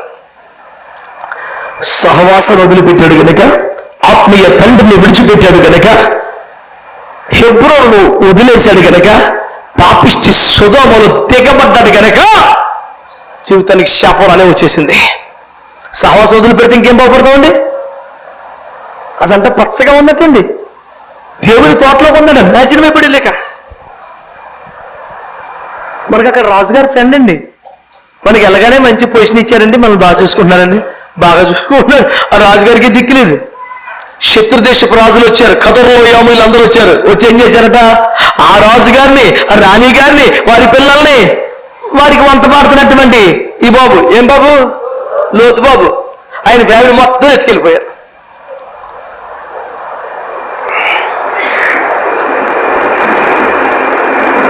అక్కడికి వెళ్ళి కూర్చున్నాడు బాబు. భార్య బిడ్డలను కూడా కాపాడుకునే స్థితి. కబురు వచ్చిన అబ్రాహాముకి, నీ ఓడు చెర్ర పట్టబడ్డాడు, శత్రు రాజుల చెరలో ఉన్నాడు. ఎవరు మావాడిని పట్టుకున్నాడు? ఆయన ఇంకా మావాడు అంటే వదిలేసి వెళ్ళిపోయాడు. సంఘానికి వస్తాడు, సహవాసం పనిచేశాడు, వేరే సంస్థలో చేరాడు. ఇప్పుడు మన వాడికి లింక్ లేదు. తెచ్చే మనల్ని కాదంటే, మనల్ని వదిలితే ఏం జరుగుతుందో వాడికి తెలియాలి, అనుభవించని అన్నాడా? అమ్మో అమ్మో అమ్మో, ఎంత చెడిపోయినా నా కొడుకాడు, పోన్లే పాపం బుద్ధిహీనుడు, పొరపాటు చేశాడు అని తన తమ్ముడు చెర్ర పట్టబడిన అబ్రాము విని తన ఇంట పుట్టి అలవర్చబడ్డ 318 మందిని వెంటబెట్టుకుని వెళ్ళి తరిమి వాడిని చంపి రాజులను ఓడించి వీళ్ళని విడిపించి జాగ్రత్తగా ఉన్నానని చెప్పి వచ్చేస్తున్నాడు. సింపుల్గా వచ్చేస్తుంటే ఈసారి వెనకాల వచ్చి థ్యాంక్స్ అని ఈడన్నా చెప్పలేదు, కానీ ఆకాశమును చీల్చుకుని దేవత దేవుడు దిగి వచ్చేసాడు. గట్టిగా చప్పట్లు కొట్టి స్తోత్రం చెప్పండి. ఈ సృష్టిలో, ఈ మానవ చరిత్రలో మొట్టమొదటిసారిగా పరలోకములో ఉన్న దేవాలయానికి ఈ యాజకుడైన పరిశుద్ధాత్మ దేవుడు రొట్టె ద్రాక్షారసం పట్టుకొచ్చి అప్రయోగించాడు. నానా ఆశ్చర్యం. రబ్బరం దశమగం చేతిలో పెట్టాడు. ఆయన అంటాడు, మెల్కీసెదెకు అబ్రాహామును ఆశీర్వదించి. ఎప్పుడు వచ్చింది నా ఆశీర్వాదం? ఎప్పుడు వచ్చింది ఆశీర్వాదం?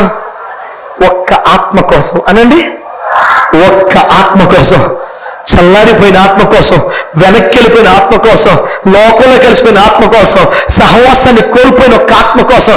పోనీ మరి సహవాసం కోల్పోతే అలా కూడా తెలియవాడికి అతన్ని కాపాడుకోవటం కోసం, అతన్ని రక్షించుకోవటం కోసం, తన స్వజనం కోసం ఆత్మల భారం కలిగి 318 మందిని వెంటబెట్టుకుని ఒక్క రూపాయి ప్రయోజనం ఆశించకుండా, అంత యుద్ధం చేసిన తర్వాత దోపు సొమ్ము కూడా తీసుకోకుండా పరుగు పరుగున వచ్చి కాపాడి, నాన్న జాగ్రత్త నాన్న, ఇక జాగ్రత్తగా ఉండు నాన్న అని వచ్చేస్తున్నాడు. దేవుడు చూస్తూ ఉండలేకపోయాడు సార్. గగనమును చీల్చుకొని భూమికి దిగి వచ్చేసి రొట్టె ద్రాక్షరసం ఎదురొచ్చి చేతులు పెట్టి మరి నిండారుగా అబ్రహామును ఆశీర్వదించేశాడు. ఆశీర్వాదం ఎప్పుడు వస్తుందో తెలుసా? నీ మట్టుకు నువ్వు గట్టిగా బతికితే కాదు, నీ మట్టుకు సంఘానికి వస్తే కాదు, నీ మట్టుకు చర్చిలో ఉంటే కాదు, ఒక్క ఆత్మ కోసం, చల్లారిపోయిన వారి కోసం, వెనకబడిపోయిన వారి కోసం, నశించిపోతున్న వారి కోసం నువ్వు ఎప్పుడైతే ఆత్మల కోసం పోరాటం ప్రారంభిస్తావో నీ మీదకి ఆశీర్వాదాలు వస్తాయి. ఆమేన్.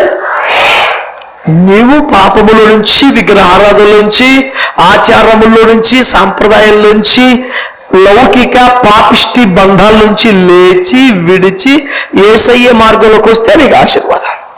రెండవది, ఒక్క నశించిపోతున్న ఆత్మ కోసం నువ్వు ఎంత కష్టమైన పడాలి. మరి ఇంత యుద్ధం చేసాం మాకు ఏంటండి అన్నారా?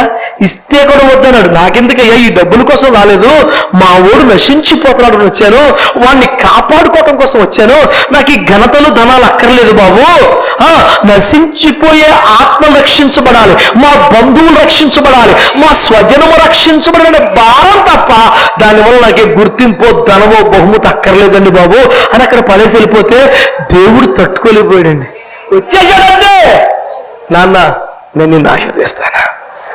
మన కుటుంబానికి ఆశీర్వాదాలు ఎప్పుడు వస్తాయి? చర్చికి వచ్చి వెళ్ళిపోతే కాదండి, ఈ రూట్లోకి వచ్చిస్తే సరిపోదండి. మనం ఏం చేయాలంటే అండి, నశించిపోతున్న ఆత్మల కొరకు, మన స్వజనుల కోసం మనము దేవునితో ఒక పోరాటమే చేయాలి, ప్రయాసపడాలి. అప్పుడు మన కుటుంబాలకు ఆశీర్వాదం వస్తుంది. దేవునికి స్తోత్రం చెప్పండి. హల్లెలూయా. ఆదికాండము 18వ అధ్యాయం స్పీడ్గా రండి, 10వ వచనం.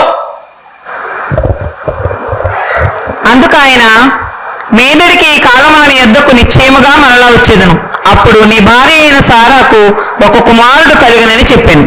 ఆమేన్ అనండి. తలలు పైకెత్తి స్తోత్రం చెప్పండి. గత 25 సంవత్సరాల నిరీక్షణ, విశ్వాస యాత్ర ప్రారంభించినప్పటి నుంచి ఎదురు చూస్తున్నటువంటి అద్భుతం కదండి. నీకు తప్పకుండా ఇస్తానని గతంలో చెప్పాడు, 17 మధ్యలో మాట్లాడాడు, కానీ ఇంత నిర్దిష్టంగా తారీఖు మాత్రం ఎప్పుడు చెప్పలా. ఈసారి డేట్ చెప్పాడు. నాన్న 17 మధ్యలో కొడుకు పేరు చెప్పేశాడు, నీ కొడుకు పడతాడు, వాడికి ఈ పేరు పెట్టాలన్నాడు. కానీ ఎప్పుడుకో తెలియదు, చాలా సంవత్సరాలు అయిపోయింది. ఇప్పుడు అంటాడు, మళ్ళీ సంవత్సరం ఈ రోజుకి నీ ఇంటికి మళ్ళీ వస్తా, నీ భార్య ఒడిలో కొడుకుంటాడు చూసుకో అన్నాడు. స్తోత్రం చెప్పండి. ఇంత గ్యారెంటీ ఆశీర్వాదాలు ఎలాగొచ్చినాయి తెలుసా? ఆతిథ్యం. అది 1 పాయింట్ 2 3 పాయింట్ ఏంటి? ఆతిథ్యం అనండి, అనండి గట్టిగా. ఏదన్నా వస్తుందనే ఆశతోనో మెహర్బానీతోనో చేయలా, గౌరవంతో, కృతజ్ఞతతో, మర్యాదతో, ఒక దైవీకమైన హృదయంతో చేశాడు. అమ్మో, మీరు నా ఇంటికి వచ్చి ఇదే భాగ్యం, నీ కటాక్షం ఉంటే దాటిపోతుందని బ్రతిమారి. కొంతమంది ఏమంటారు, మరి మా ఇంటికి మట్టికి రారండి, వాళ్ళ ఇంటికి వెళ్తారు, మీరు మా ఇంటికి వస్తారేంటి, చూస్తామండి మా ఇంటికి ఎప్పుడు వస్తారో. నీ పంపకాల్సిన కారణం వచ్చింది ఇప్పుడు. మహా సంఘం ఒకటి అలాగే చిచ్చి నీ కొంపకి ఎందుకు వస్తాను రాత్రం అన్నా నేను అన్నాడు. కాదు, ఇంక అలాగే ఉండిపోయి నోరు తెరిచి. కొంపకి దైవజుడిని ఆహ్వానించే పద్ధతి అదేనా? సొమ్ము సంవత్సరం బట్టి మీరు చర్చకొస్తున్నామండి, మీరు వస్తారేమో నేను చూస్తున్నామండి. అసలు అదే మానిపడే ఏం మాట్లాడుతున్నావు నువ్వు? ఎవరితో మాట్లాడుతున్నావు? ఎంత పనికి మళ్ళీ ఎప్పుడు వచ్చు నువ్వు? ఈ డిమాండ్ ఏమిట్రా? పాపిస్తు డిమాండ్ అని. అబ్రహాం అంటాడు, నీ కటాక్షం ఉంటే దాటిపోకయ్యా. అవన్నీ సిద్ధపరిచి త్వరగా ఎంత కంగారు, ఎంత మర్యాద చేసి వాళ్ళు భుజిస్తుండగా ఎదుర్కొని చెట్టు కింద నిలబడి నేను ఇంకేమన్నా సపర్యలు చేయగలనేమో, ఎంత గౌరవం అండి. అన్ని టేబుల్ పెట్టేసి టీవీ చూస్తాము కూర్చొని. ఏమా ఉప్పు ఉప్పు వేసుకోండి దుర్మార్గం అని. దాని పేరు ఆతిథ్యమా? మొన్న కొంపకెళ్ళిన విశాఖపట్నంలో వాళ్ళు హోటల్ నుంచి బిర్యానీ రప్పించి పెట్టారు. ఇదేంటి నేను తినే కూడా ఇది ఏమిటిది అంటే మేము అంత రుచిగా చేయలేమని రప్పించేసామండి. మరి ఆ పొట్టలో మేము రప్పించుకోలేము. మరి పొట్టలో బాగా రప్పించమని మీకు పంపుకొచ్చి ఆతిథ్యం చేసే పద్ధతేనా? ఓ పొట్టలో రప్పించేసి ఓ డబ్బాలు వేసేసి దాన్ని చెమటలెట్టేసేలాగా మూతెట్టేసి నేను వేసిన కూర్చొని టీవీ చూసేస్తుంది. అయ్యారండి ఇచ్చారండి, అన్నీ అరేంజ్ చేసేసామండి. నువ్వే అరేంజ్ అవ్వలేదు. పిష్టి పనులు నశించును గాక. పద్ధతి పాడు ఉండద్దండి. ఎంత పెద్ద మనిషి అయిపోయావు. ఇదేనా పెద్ద బెదిలెట్టుకుని తిరిగేస్తాం? ఇదా లూదియ గారు ఏమన్నా నూతన నిబంధనలు అపోస్తుల గారు 93 అధ్యాయం ఉందా లేదా? మరి లూదియం ఎక్కడ ఎన్నో అధ్యాయం ఉంటుంది? 16లో ఉంటుంది. ఆవిడంటది, అయ్యా నేను దేవుని యందు విశ్వాసము గలదనని మీరు ఎంచితే మా ఇంటికి రండి మమ్మల్ని వేడుకొని బలవంతం చేసిందట. మరి ఎక్కడ ఇష్టం మరి అన్ని బెదిరింపేంటి అంటున్నాను. మా ఇంటికి ఎందుకు వస్తారులే మరి పిలుస్తున్నామండి. మరి వస్తేనే రాకపోతే ఏం చేస్తామండి? వేరే చెట్టుకి వెళ్ళిపో, ఇప్పుడే వెళ్ళిపో. దానికోసం ఎదురు చూస్తాం ఎందుకు? ఒక కుండీలో కుండీ మొక్క ఇదిగో ఇది ఇక్కడ పెడితే కుదురుగా పడని తీసుకెళ్లి బెడ్రూమ్లో పెట్టినా ఉంటుంది, బయట పెట్టుకుని ఉంటుంది. దీనికి ఓ నాటబడ్డ ఎవరిదే ఉందో కుండీ కదా. ఇక్కడ కుదరపోతే కొంతమంది భక్తులు అంతే, వీళ్ళకి అనుకున్నట్టుగా ఉంటే సరే, లేదంటే వెంటనే చర్చి మార్చేస్తారు. ఈ కుండీలో మొక్కలు ఎవరో మనకు సెట్ అవ్వదు. మీ మందిర ఆవరణములో నాటబడి వర్ధిల్లేవారు. స్తోత్రం చెప్పండి. అందరూ చెప్పరే. కొందరికి నచ్చదు. మరి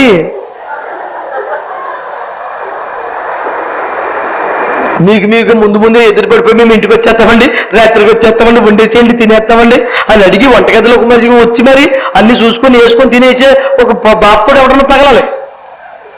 ఎంత ప్రేమ గలవారేనండి. సరైన దైవజనుడు ఎవడు ఆ బాబుతో ఉండడం? చిచ్చి దైవజనుడు ఎలా ఉంటుంది? ఎలీషా భక్తి గల ఎంత భక్తి అంటే అంత తక్కువ మాట్లాడతాడు. అది ఆ ఇంటికి వచ్చుచూ పోవచ్చు ఉన్నాడంట. ఆ ఇంటానికి సంతానం లేదన్న సంగతి కూడా అయ్యగారికి తెలియదు. అమ్మా ఏంటమ్మా కవర్ లేని సంగతులు ఈ చెత్తంత ఉండదు ఆయన దగ్గర, ఈ దరిద్రమంతా ఉండదు. మళ్ళీ ఆ రకంగా శిష్యులు లేడు. ఆడొక జగజ్జంతుల్లో ఉన్నాడు. ఆడంటాడు, నాన్న వాళ్ళకి ఏమన్నా లోటుపాట్లు ఉన్నాయా అంటే అంటాడు, వాళ్ళకి సంతానం లేదండి, పైగా ఆయన ముసలోడు అయిపోయాడండి. ఈ పనికి మళ్ళీ ఇన్ఫర్మేషన్ అని తిరిగి చెప్తున్నాడు. వీడికి ఎందుకు? నాయన గారికి తెలియపోతే నీకు కూడా తెలియకుండా ఉండాలి కదా. ఆయనకి ఎందుకు తెలీదు? వెళ్ళిపోయి ప్రార్థన చేసుకుంటాడు. వీడికి ఎందుకు తెలుసు? వీడి ప్రార్థనలో కూర్చోడు. అయ్యగారు స్తోత్రం ఉండగానే మెల్లిగా అకాయ్ ఏంటకాయ్ ఈ పనికి మళ్ళీ శిష్యుడు.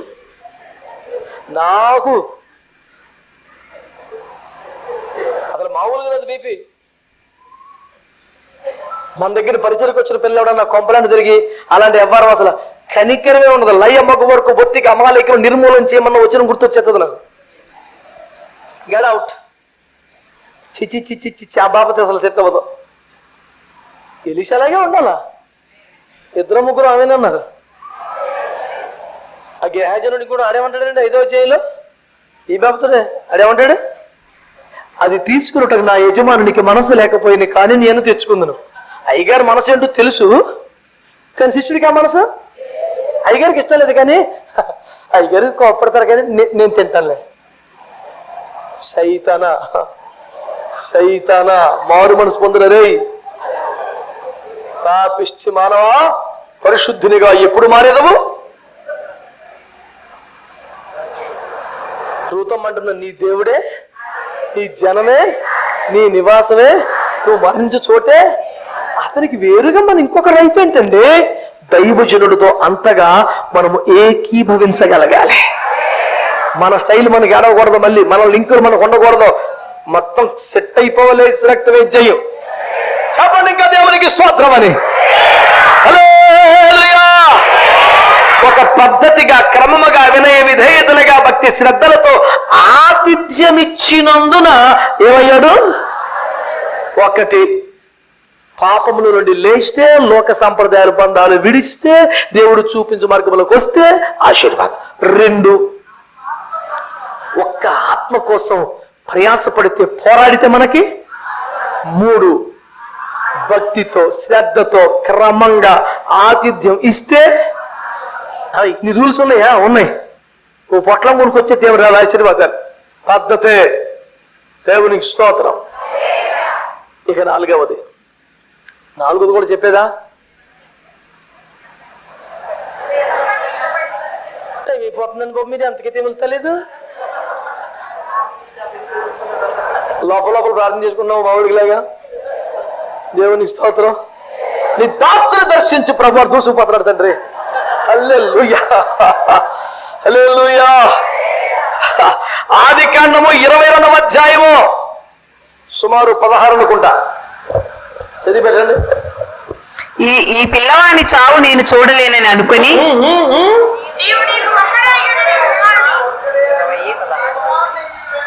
నీ ఒక్కడైన నీ కుమారుని తీయక చేసినందున హల్లెలూయా. గట్టిగా స్తోత్రాలు చెప్పండి. ఏమీ లేదు తల్లి, నువ్వు 21:16 చదివా, 22:10 అంతే. పెద్ద ఒక అధ్యాయమే, పెద్ద ఏమి లేదు. కాకపోతే అక్కడేమో ఇస్మాయిల్ గారు, ఇక్కడ ఇస్సాకులు చాలా తేడా వచ్చేది సబ్జెక్టు.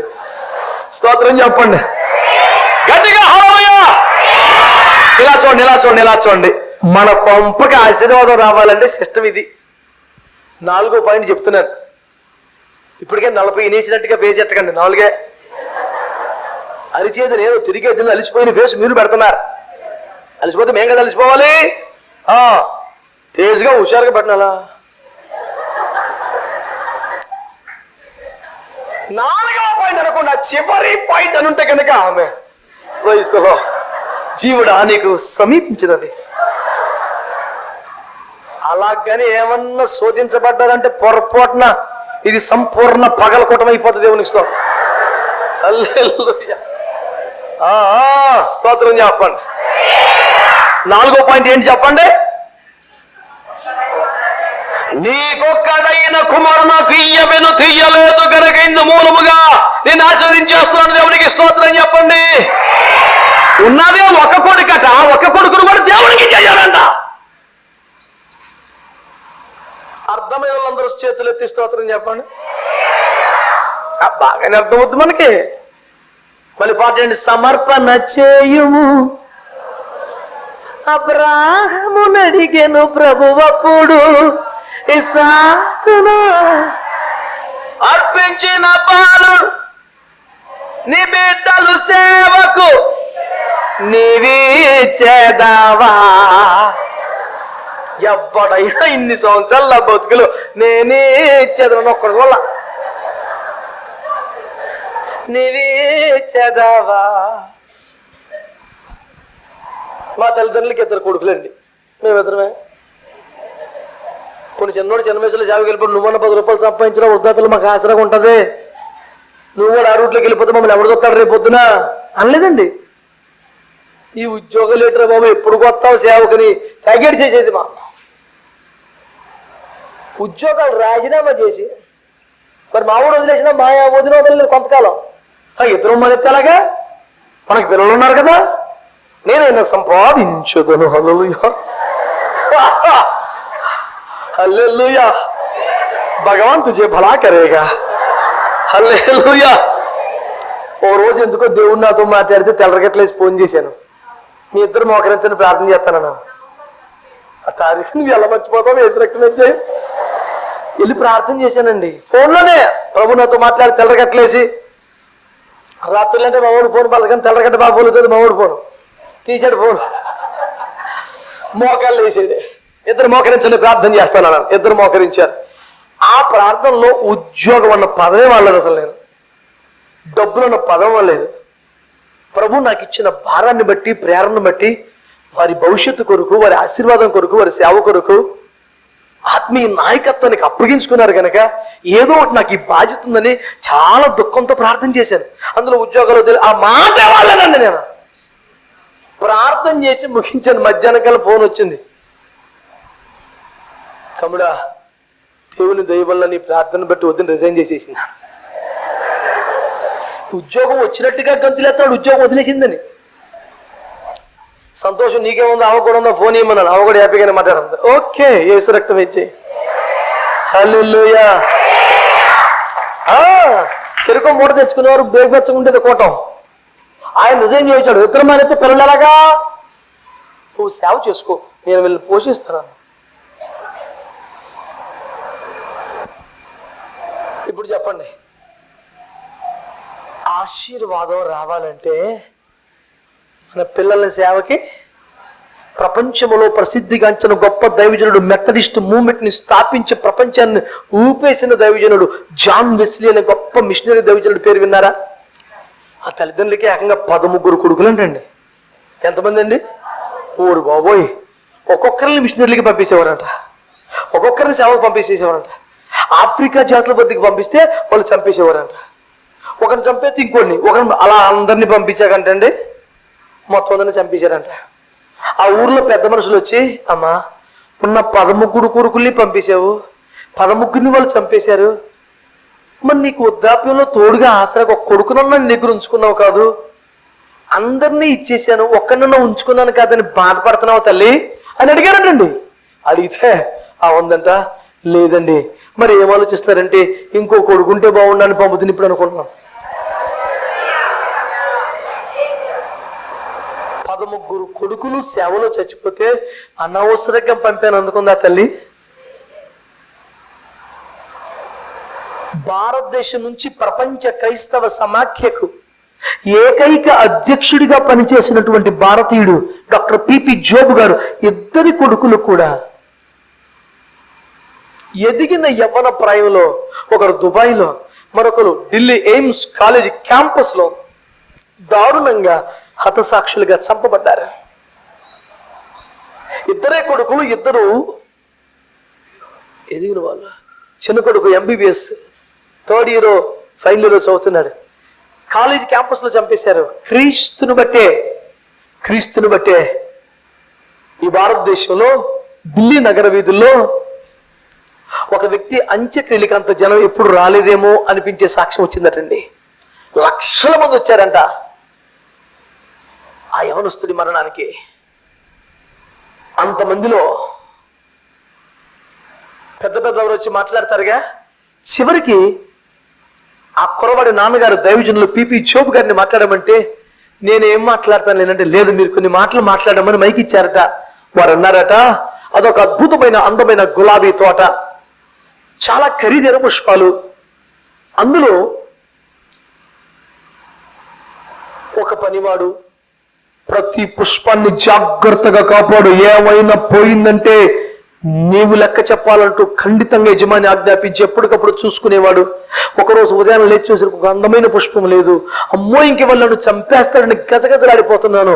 ఈ లోపు యజమాని రానే వచ్చాడు. అమ్మ బాబోయ్ వచ్చేసాడు బాబోయ్ అని టెన్షన్ పడుతున్నాడు. సరిగ్గా అదే చెట్టు దగ్గరికి వచ్చాడు. ఇంక నేను చచ్చిపోయాను అనుకుంటుంటే, గజగజ వణికిపోతుంటే, ఆ చెట్టు మీద ఉండవలసిన పుష్పం అక్కడ లేకుండా పోయిన పుష్పం ఆ యజమాని చేతిలో ఉందంట. భయంగా చూస్తుంటే, భయపడకు నేనే కోసుకున్నాను అన్నాడంట. ఆ తోట నా కుటుంబం, ఆ పుష్పం నా కొడుకు, ఆ పనివాడు నేనే, ఆ యజమాని యేసయ్య. దొంగోడు పట్టుకెళ్ళిపోతే నాకు భయం, నా యజమానే తీసుకున్నాడు, నాకు ఇంకేం కావాలి అని దండం పెట్టాడంట. ఇంచుమించు 5 లక్షల మంది ప్రజలు కన్నీరు పెట్టిన వారలేరు. అనేక మంది తమ బిడ్డలను సేవకి ఇవ్వడానికి సమర్పించుకున్నారు. చేతులెత్తి దేవునికి స్తోత్రం చెప్పండి. ఒకవేళ మన బిడ్డల్ని అంత దారుణంగా చంపబడితేనే కనీసం బాధపడలేదు, కొన్ని ఆత్మలు రక్షించడానికి పంపడానికి ఆలోచిస్తారేమిటి? అబ్రాహాముని ఎందుకు ఆశ్రయించాడు? నీ ఒక్కగాను కుమారుడు నాకు ఇవ్వడానికి వినతి లేదు నాన్న, నీ బిడ్డలు సేవకిస్తావా అని అడుగుతున్నారు అందరూ. అయ్యా నా కొడుకుని సేవకిస్తాను, నా కూతుర్ని సేవకిస్తాను. ఎంతో మందిని అలా సమర్పించిన తల్లిదండ్రులు మాకు ఇచ్చారు. వాడు సంవత్సరాల కొద్ది మా ఇంట్లో ఉండి పరిచర్య చేసి వాడు సేవకులై ఈ రోజున దేశంలో సేవ చేస్తారు. ప్రస్తుతానికి కూడా కొద్దిమంది బిడ్డలు మా దగ్గర ఉన్నారు. అందులో ఇంజనీరింగ్ చేసిన వాళ్ళు ఉన్నారు, అందులో మంచి ఉన్నత కుటుంబాలు వచ్చిన వాళ్ళు ఉన్నారు, క్వాలిఫైడ్ పీపుల్ ఉన్నారు, జాబ్స్ చేస్తూ రిజైన్ చేసిన వాళ్ళు ఉన్నారు. వాళ్ళు పరిచర్యలు తర్ఫీదు అవుతున్నారు. అతి సమీప కాలంలో ఆత్మల రక్షణ రంగములో సువార్త సేవ వ్యవసాయంలో వారు ఫలభరితమైన కార్యాలకు వెళ్ళబోతున్నారు. దేవుని బిడ్డలారా, ఆమేన్, హల్లెలూయా. దేవుడు నమ్ముకోవడమేనా, నా కోసం దిగి వచ్చేవయ్యా అని స్తోత్రం చెప్పడమేనా? నశించిపోతున్న ఆత్మల కోసం, మన స్వజనుల రక్షణ కోసం, మన ప్రియమైన భారతదేశం యొక్క సంపూర్ణ ఆశీర్వాదం కోసం మన పిల్లల్ని సేవకి ఇవ్వద్దా? మిషనరీలుగా పంపొద్దా? సువార్తకు పంపొద్దా? కనీసం మందిరములో పరిచర్యకే పంపకపోతే, కనీసం దైవజనుడి వెంట సేవకే పంపపోతే, కనీసం సువార్త దండయాత్రలకే పంపపోతే, ఇంకా సంపూర్ణ సేవకి ఎప్పుడు పంపుతావు? కేవలం రాత్రి నేర్చుకున్నాం కదా, పాలు మరిచిపోయే లోపు సమయాలకి సేవ అంత నేర్పించేసింది తల్లి. ఏలిగారు నేర్పలేదు కదండి సేవ, ఏలి కొడుకులు నేర్పలేదు కదండి. మరి బాబుకి ఎలా తెలిసాయి పరిచయం చేయటాలు? తల్లే. అన్న చూడు, ఇది బలి పెట్టమంటారు, కట్టెలు వెయ్యాలిరా, చూసావా దోపేది, ఇందులో పొడి వేయాలి, ఇదిగో దీపం, ఇందులో నూనె వేసుకోవాలి. అన్ని ఆట వస్తువులు ఇంకా లేవనుకుంటా. నేను చిన్నప్పుడు సమయాలకి అన్ని మందసం బొమ్మలు చూపించేది అనుకుంటా. నాన్న ఇది ఇక్కడ ఉంటుందిరా, చూడు జాగ్రత్త. చిన్న పిల్లోడండి పాపం, పాలు మరిచే వయసుకి వాడికి బిస్కెట్లు క్యాడ్బరీస్ కొనలేదు. వాడికి ఒక అంగి కొని చిన్న పిల్లోడికి వేసి చర్చిలో వదిలేసింది. వెనక్కి చూడకుండా వెళ్ళిపోయింది. సంవత్సరానికి ఒక్కసారి వచ్చేదట. బిర్యానీ వండుకొని కదా ఒక్క అంగి తెచ్చి వాడికి ఇచ్చేది, నాన్న ఇది వేసుకో. సంవత్సరానికి ఒక్క అంగి. పొద్దుగూకుల పరిచర్య, వయసు 5 ఏళ్ళు మహా అయితే. చిన్నపిల్లోడు, ఎదిగిన బిడ్డలు కదా. ఉన్న ఒక్క కొడుకుని ఇచ్చేసిందే, నీకు 2 కొడుకులుండి కూడా ఇవ్వవా? 4 బిడ్డలుండి కూడా ఒక్క బిడ్డను సేవకి ఇవ్వా? కానీ సేవ జరగాలని ప్రార్థన చేస్తావు, సువార్థికులు కావాలని ప్రార్థన చేస్తావు, మిషనరీస్ కావాలని ప్రార్థన చేస్తావు, నార్త్ ఇండియాలో రక్షణ కొరకు ప్రార్థన చేస్తావు. నీకున్న కుటుంబంలో 2 బిడ్డల్లో ఒక బిడ్డని వచ్చుగా. ఒక్క బిడ్డనున్న అబ్రాహం ఇచ్చేశాడు, ఒక్క బిడ్డ ఉన్న హన్న ఇచ్చేసింది. నీకు 2 ముగ్గురున్న దేవుని సేవకు. కానీ సేవ వర్ధిల్లాలని, సేవ దీవించబడాలని ప్రార్థన చేయటం అది యథార్థమైన ప్రార్థన అవుతుందా? అది నిజమైన ప్రార్థన అవుతుందా? సేవకుల పిల్లలు మాత్రమే సేవలో ముందుకెళ్ళాలా? వారికే బాధ్యత ఉందా? సంఘ బిడ్డలకు లేదా? మీరు మాత్రం ఉద్యోగాలు చేసుకొని వ్యాపారాలు చేసుకొని మేము డబ్బులు ఇస్తాంలేండి అంటారా?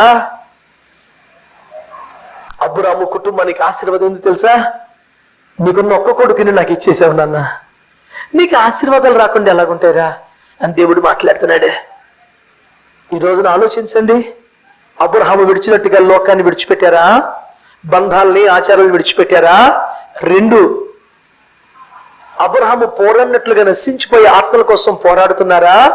3, దైవ సేవకులకు నమ్మకంగా, మర్యాదగా, గౌరవంగా ఆతిథ్యం చేస్తున్నారా? 4, మీ పిల్లలని ఇప్పటికైనా కనీసం దేవుని సేవకిస్తారా? అందరూ ఇంజనీర్లే అవ్వాలి, అందరూ డాక్టర్లే అవ్వాలి, అందరూ ఉద్యోగులు అవ్వాలి, ఎవడు దైవజనుడు అవ్వద్దా? నీ పిల్లలకి ఆ భాగ్యం వద్దా? తిరుపతి దగ్గర దేవలంపేట అనే చోట సైమన్ అనే ఒక మంచి పాస్టర్ గారు ఉన్నారు. ఒక 500 మంది సంఘం, చక్కని మందిరం ఉంది. కొడుకు, కూతురు ఉన్నారు. కొడుకు చక్కగా డిగ్రీ వరకు చదువుకొని ఒక 15,000 రూపాయలు ఉద్యోగం చూసుకుని ఆయన చేస్తున్నాడు.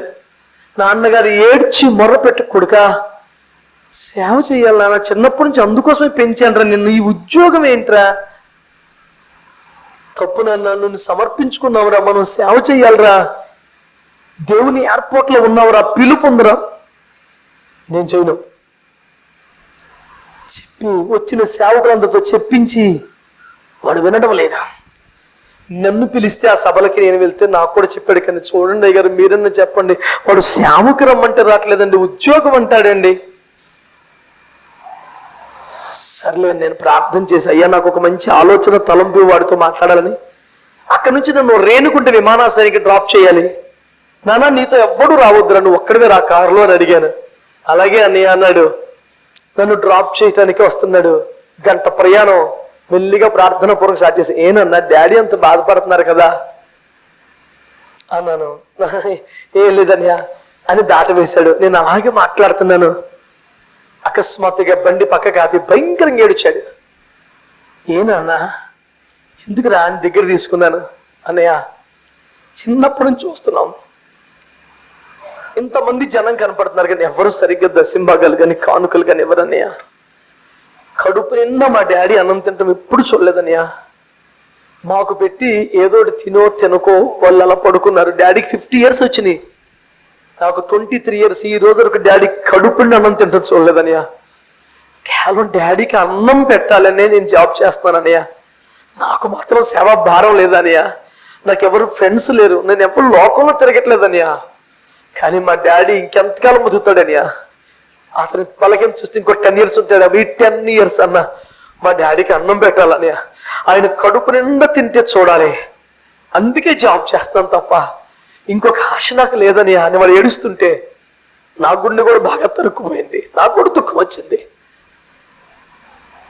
సేవకులైన తల్లిదండ్రుల బాధను అర్థం చేసుకునే పిల్లలు ఉన్నారని సంతోషించాలో, సేవకు రావట్లేదని బాధపడాలో నాకేమి నోటి మాట రాలేదు.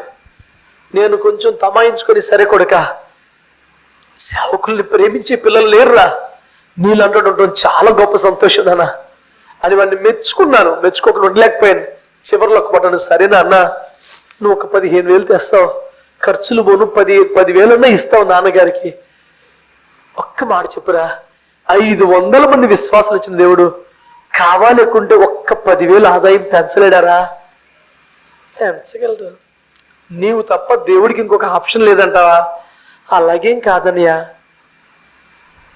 నేను మాట్లాడుతున్నాను నాన్న, డబ్బుదేముందిరా, మాఫియా డాన్లు కూడా సంపాదిస్తారా, అవినీతి అధికారులు సంపాదిస్తారా? ఛీ, నీచానికి పచ్చి పాపిష్టి వేష్య కూడా డబ్బులు సంపాదిస్తుందిరా. కానీ ఆత్మలు ఎవరు సంపాదిస్తారు నాన్న? పరిశుద్ధులే కదరా ఆత్మలు సంపాదించాలి. పరిశుద్ధులు కూడా డబ్బే సంపాదిస్తే ఎలాగరా అని చాలా కన్యలతో వాడికి వాక్యం చెప్పాను. సరే అని నేను ఆలోచిస్తానని చెప్పి వెళ్ళిపోయాడు. కేవలం 1 నెల 2 నెలల్లో గుంటూరు గోరంట్లోని హోసన్న మందిరంలో IFJ ప్రార్థన ఏర్పాటు చేశాం. దాన్ని వెన్యూ గడిగితే దైవజనులు ఫ్రీగా ఇచ్చారు, పెట్టుకోండి పాస్టర్ గారు పర్లేదని. ఒక 900 మంది సేవకులు వచ్చారు. పాటలన్నీ అయిపోయి వాక్యం టైం లోపలికి వెళ్తుంటే ఆ గుమ్మం దగ్గర కూర్చొని ఉన్నాడు వీడు, తెల్లని బట్టలు వేసుకొని. ఈ లోపలికి వస్తుంటే ప్రైజ్లాడనియా అన్నాడు. నిన్ను ఎక్కడ చూసిన నాన్న, నువ్వేంటి ఇక్కడ అనియా? వచ్చానని. సెలవు పెట్టావా? నువ్వు జాబ్కి వెళ్తావు కదా అంటే కళ్ళంట ప్రవాహంలో నీళ్ళు వచ్చేస్తాయి దానికి. నిన్ను అనలేదు కదరా, ఎందుకు బాధపడుతున్నావురా, ఏంట్రా అంటే నన్ను గట్టిగా పట్టుకొని ఆ తెల్లవారే జాబ్ రిజైన్ చేశాను అనియా. ఏరా నేను కష్టపెట్టేలాగా మాట్లాడానా అంటే లేదనియా. నాకు ఆ మాట బాగా గుచ్చుకుంది. వేస్ట్ అయినా డబ్బులు సంపాదిస్తుంది కానీ పరిశుద్ధులే కదా ఆత్మలు సంపాదించాలన్న మాట నన్ను నిద్రపోనివ్వలేదు. నిజమే, డబ్బులు ఎవరైనా సంపాదిస్తారు, పరిశుద్ధులే కదా ఆత్మలు సంపాదించాలి అని వదిలేశాను అన్నయ్య. ఇక నానపడ్డట్టు నేను కూడా బాధలు పడాలని తీర్మానం చేసుకున్నాను. ఆయన ఇష్టం, ఆయన పెడితే తింటాను, లేకపోతే మాత్రం నేను సేవలో ఉంటాను. వాడిని గుండెలు కత్తుకొని వాడి కోసం ప్రార్థన చేశాను. ప్రభువా, యవన బిడ్డను మీరు కనికరించండి, వాళ్ళ నాన్నకి అన్నం పెట్టాలని పవిత్రమైన ఆశను మీరు అంగీకరించండి, ఏదైనా ఒక అద్భుతం చేయండి ప్రభువా అని వరకు ప్రార్థన చేశాను. మీ అందరికీ నా చేతులు జోడిస్తున్నాను. మరి తిండి గడవనంత దుర్భర దారిద్ర్యంలో మన ఇల్లు లేవుగా, చెప్పండి రా. మరి అంత కరువులో లేంగా, చేతికి మూతికి దిక్కు లేనంత స్థితిలో లేంగా. దేవుడు మనల్ని పోషిస్తున్నాడు. ఏదో ఒకటి ఉంది మనకి జీవనోపాధి, జీవనాధారం. మన పిల్లలు అంగవైకల్యంతో జబ్బులతో లేరు, వాళ్ళు సంపాదిస్తే తప్ప దిక్కులేని పరిస్థితి ఏం కాదు. ఒకే ఒక్క సంతానం కూడా కాదు, ఉన్న ఒక్కరిని సేవకిచ్చిన కుటుంబాలు ఇన్ని ఉన్నాయి. 13 మందిని చంపేస్తే కూడా బాధపడిన తల్లులు ఉన్నారు. మీ బిడ్డలను సేవకి ఇవ్వద్దా? మందిరంలో సేవకు అప్పగించరా? దైవజనుల చేతిలో పెట్టరా? తమ పిల్లలను సేవకిచ్చిన కుటుంబాలను దేవుడు ఆశీర్వదించాడు. తలల నుంచి కళ్ళు మూసుకొని ప్రార్థన చేద్దాం. ఆరోగ్యం ఉంటే మోకరించండి. చిన్న ప్రార్థన చేద్దాం.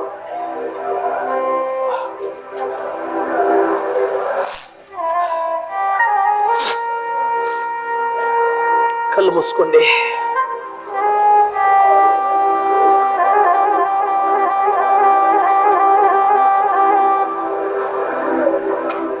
కళ్ళు మూసుకో.